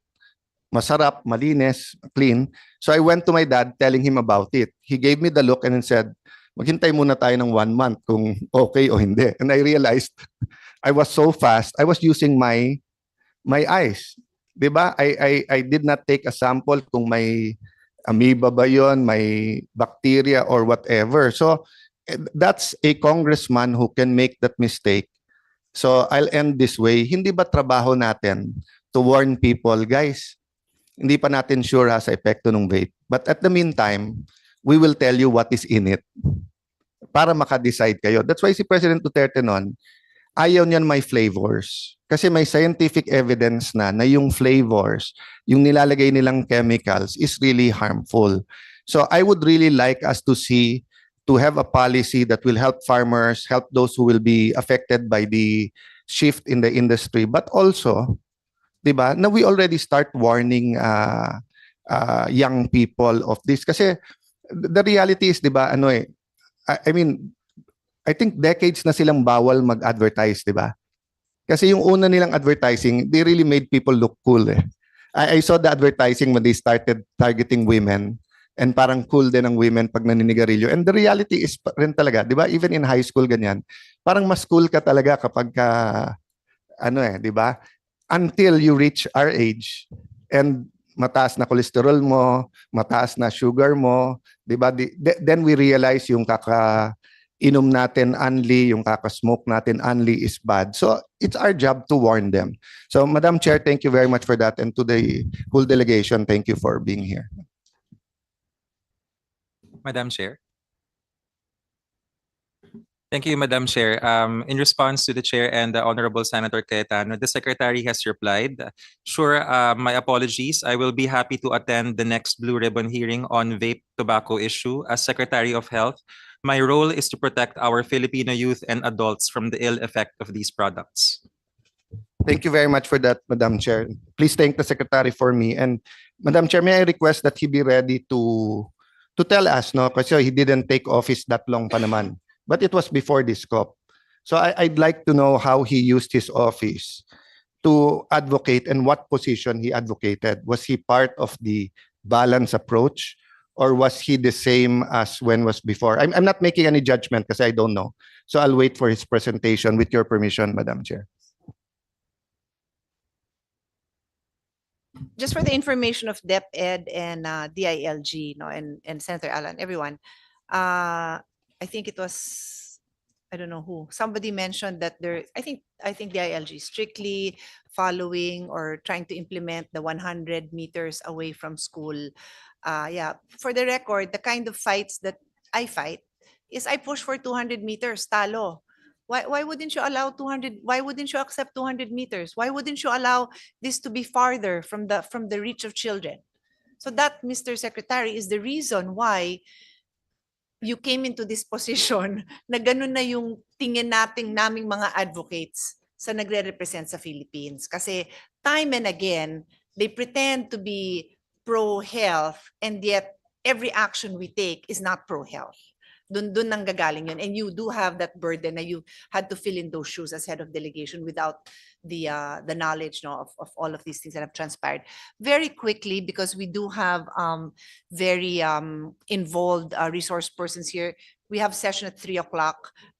You were both not, your agencies were not involved, were not in the conference, but you have been very active in the fight against tobacco. So can you just give a quick statement, and then your full statement will be part of the record. Ms. Angelica Ramirez of Child Rights Network. Thank you, Madam Chair. May I be allowed to give a little shout out, to use their slang, yung mga kasama ko pong mga young people, young leaders na very excited no na magkaroon ng opportunity to be here in this Blue Ribbon committee hearing. Ang Child Rights Network po simula nung nagsimula na-discover talaga, na-establish noong 2007. Marami-rami na rin po yung mga batas na isa ang Child Rights Network sa mga umalalay, sa mga legislators and mga advocates. Pero by observation, ito pong laban sa tobacco control ang isa sa mga maaaring pinakamahirap na laban na kakaharapin ng network. That's why we're very glad na nabigyan kami ng espasyo to be able to express our insights and recommendations na perspektibo ng mga bata at kabataan. So we would like to emphasize our gratitude to you, Madam Chair, and the Blue Ribbon Committee. Meron lang po akong gustong i-emphasize na maikling mga highlights ng mga recommendations, pero kaisa po kami kasama ng mga advocates dito na nag-express ng disappointment and actually heartbroken kami dahil sa tingin namin hindi kinampihan ng ating Philippine delegation ang kapakanan ng mga bata doong dumalo sila sa COP10. At dahil dito ang ilan sa mga recommendations namin, unang-una ay to continue holding the Philippine delegation to the COP10 accountable. Dahil it is apparent that they did not champion public health, lalo na ang protection of children and youth. But instead carried the position of the industry doon sa nakaraang COP10. Pangalawa, we wish that the government will strictly enforce existing laws that protect the government from interference of the industry. Babanggitin ko lang po, ito ay ang Department of Health Civil Service Commission Joint Memorandum Circular 2010-01, which aims to implement FCTC Article 5.3 by prohibiting interactions between the tobacco industry and the government. At para po sa amin na nasa Child Rights Network, mahalaga po ito na pananggalang para ang kapakanan ng mga bata ay hindi masanggi ng nasa kabilang panig ng advokasya na ito. Pangatlo, i-cancel na po natin, no, using the slang of young people, yung harm reduction narrative. Dahil we wish to reiterate na ang totoong harm reduction is a public health strategy. Hindi po dito dapat involved ang pag-introduce ng new and addictive products into the open market. Very concerned po kami kasi alam po natin ang sinasabi ng mga studies na ang prefrontal cortex ay nade-develop at 25 years old. So we're talking about young people. Sabi nga ng Global Youth Survey, Global Youth Tobacco Survey, 1 in 7 Filipino students 13 to 15 years old ay na-expose na sa mga e-cigarettes and vapes. So nakakabahala po na may ganitong naratibo na naglulure sa ating mga kabataan na sumubok ng mga makabagong paraan, mga makabagong tobacco. At panghuli, we wish that this Congress will pass the bill regulating electronic smoking devices. Para po sa aming mga advocates, ito ang totoong nagcha-champion ng karapatan ng mga bata at kabataan, hindi ang vape law. And kapag pinasa po ng Kongresong ito ang mandatory bill or a mandatory law na ito, it will undo the errors of the vape law at babalik sa 21 years old, dahil ibinaba po ng vape law sa 18.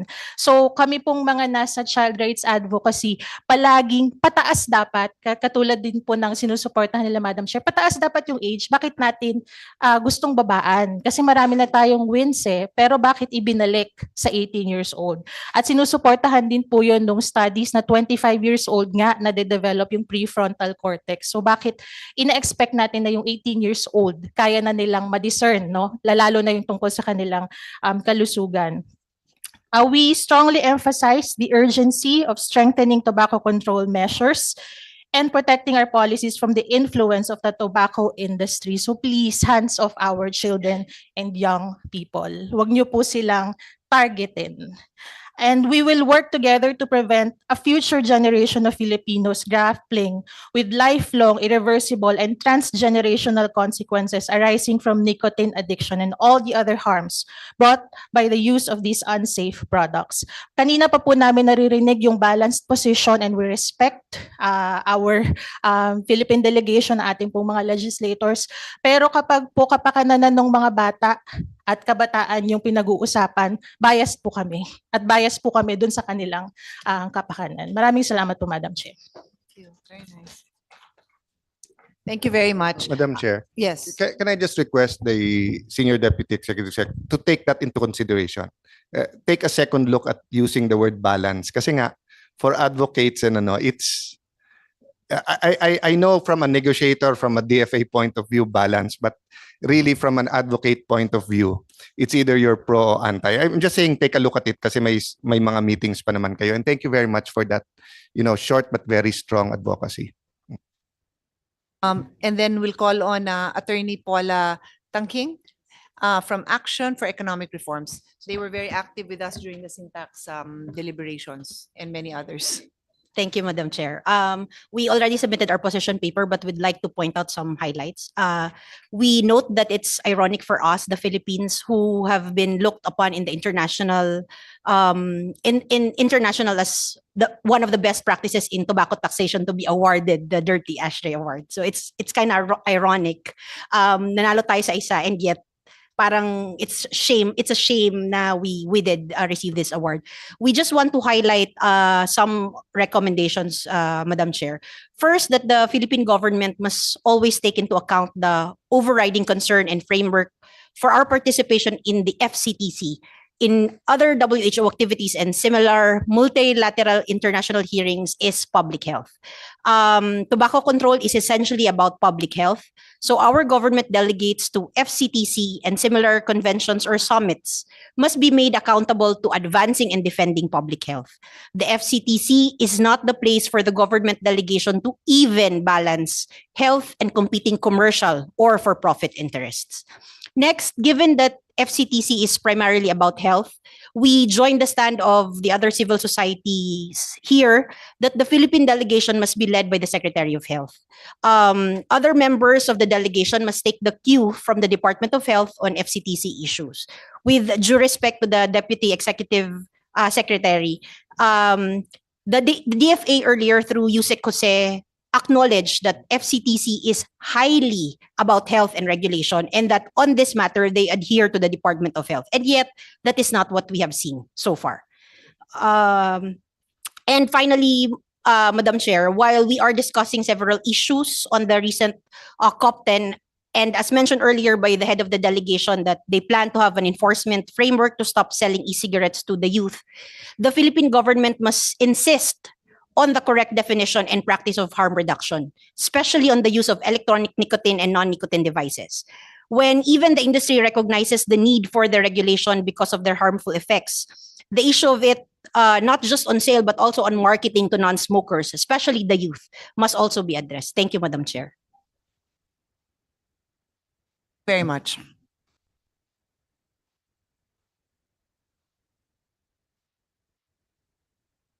I'll remind DOH and particularly FDA, no, that submit so that before the next hearing, I want to see what you have already in what you have done in terms of the equipment, the personnel you need for proper testing, registration, and so on and so forth. And whatever collaboration you have, because I think before you arrived, I also gave a bit of history that during the time of Secretary Mon Lopez, he told me that they already had equipment. And then in the hearing 3 months ago, they told me they're buying. So paikot-ikot lang tayo, niloloko lang ako. Kahit ako, niloloko ko na may equipment, walang equipment, may tao, walang tao. Anyway, I'd like to also end on this note, no, to show you, Dr. Sakate, please. So these are examples of some vapes, e-cigs. This one is called Korean Dessert. Clearly, as you would know, Yusek Sanchez, outlawed. You're not allowed to show pictures of desserts, okay? But at the very least, and of course, I have no idea if this is accurate, meron siyang list of ingredients.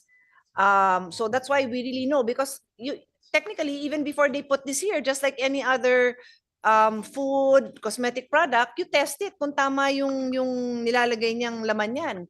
Oh, and then this one has nothing. This has nothing. This doesn't even try to comply with the laws. So I hope you understand, those of you who are not in the health and trade, because it's the two that are primarily involved. This is what we deal with on a day-to-day basis. Okay? Very attractive to kids. This is very neon, very metallic. Very Madam Chair, on that point lang. watermelon. On that point, I remember every budget hearing, we asked the optical media board, especially nung wala pang Netflix, o ilan ang nahulin yung pirated. Kasi nga, alam naman natin kahit saan pwede kang bumili ng pirated.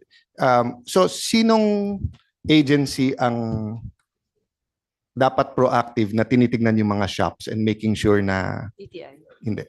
DTI. So do you already have task force going there? Yeah. So maybe next hearing you can report and show us how do you... They said they issued thousands of showcase orders, but show cause orders. But I was like, oh, and then... But hindi ba huli ka agad pag nakita mo doon na patently illegal? Sa online. Yeah, anyway, can you present? But ang point ko, magandang example yung optical media board. Di ba na, whether it was Senator Bong Revilla or whoever, nandito they'll say, 10,000 ho na confiscate namin, 1,000 ho sa Green Hills, 1,000 ganun. Kasi nga, the point is, may regulation na. So if it's less than 100 meters, sarado na yan.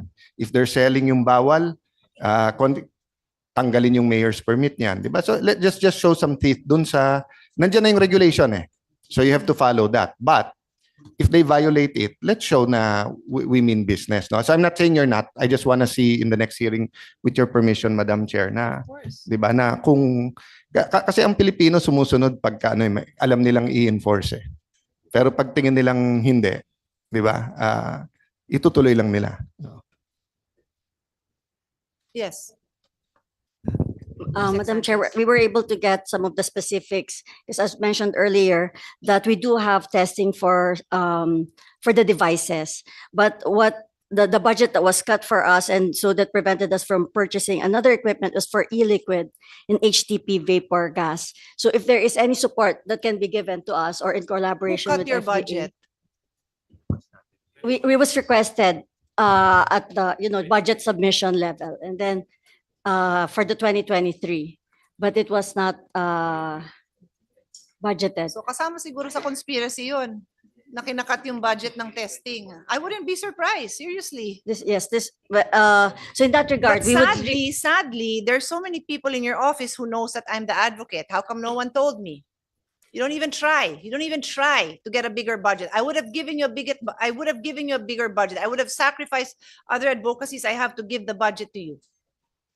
we did submit Because you for don't additional bother budget. to take. And then kayo naman sa health, you know that I'm counting on you. You know that I'm counting on you to have our backs, to look after these kids, because DTI, that is not at the forefront of their consciousness. Wala naman sa mandate niyo yung health, nasa sa inyo. So every step of the way, you should be there watching. Nobody brought it to my attention. It's very annoying. O so ano nga tayo yun? Titigan. Titigan tayo ngayon. Titigan tayo tinlex budget. Wala tayong pan-testing. My God, puro lokohan ang ginagawa natin dito. Madam Chair, there's an easy solution to that. Ban the sale until na-test. Magbabayad pa yung tobacco industry para bumili ng makina para sa inyo. Ganun lang kasimple yun. I mean, I don't know you'll do it, but that's the simple thing. Subukan nyo, FDA, walang gamit. Bibilan niya ng tobacco para lang gumalaw yung sales nila. It's just, I mean, it's not only the tobacco industry. Diba? If I sell pork and I cannot sell it habang walang inspectors, I'll pay for the inspectors para mabenta.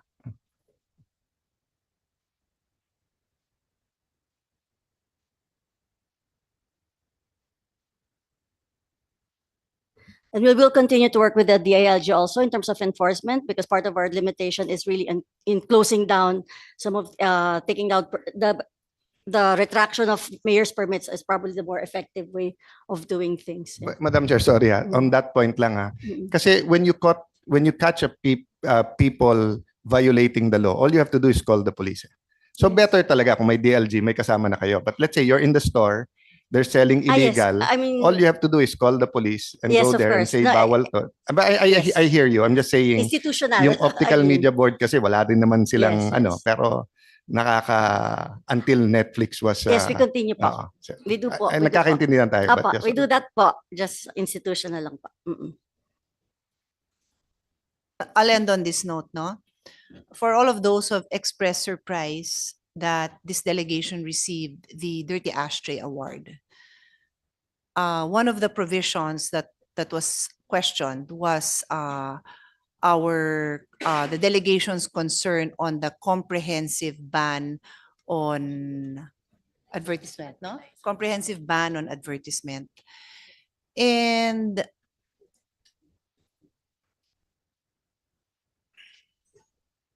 as I try to digest why would you want there to be advertisement of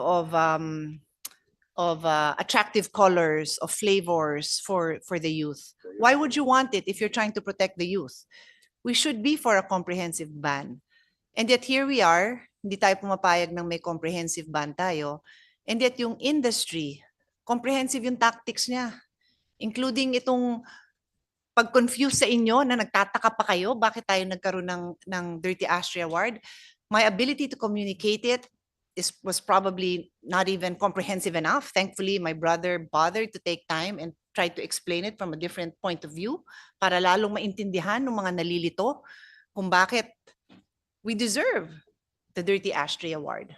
And then we hear that after all these years of telling me that may budget and merong equipment na nandyan na daw, I'll find out na nakat yung budget, walang nag-abala, mag-request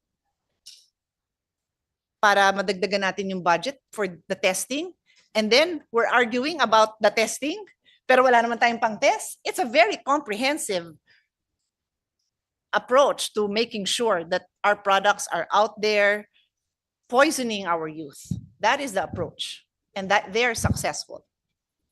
And if any of you here, because all of you except for a few from the civil society, are in bed with the tobacco industry, that is a crime. And this committee will not stand for it. By not acting on your job, you are committing a crime. So work with me so we can protect the children of this country. Work with me so that those who have addictions can truly seek the medical help they need and not be persuaded by unregulated advertisement that simply tell them this is a safer alternative, this is a less harmful alternative. May I know from DOH, and very quickly, because I know you want to say something, but very quickly, may I know from FDA, has any of these tobacco companies gone to FDA and requested for, what do you call that permit, that permission to sell a product that is harm reduction, anong tawag doon? A cessation device? Meron bang sa kanila? As to date, ma'am, Madam Chair, there is no application because we see? don't have any policy yet po. It is yet to be to be determined. Yeah, but regardless kung may policy ka o hindi, may lumapit ba? Wala pa po. O, wala nga. At magkaroon ka na rin ng policy, di ba? Para pag may lumapit, meron. But my point is, they're all trying to sell it. They'll say in any possible way, they will say that it's less harmful. It is less harmful. And yet, they will not go to FDA to get a certification that it is less harmful. Yeah. Madam Chair, just one clarification lang kasi I'm concerned about the tobacco farmers. But I want to clarify, iba yung tobacco industry, iba yung farmers.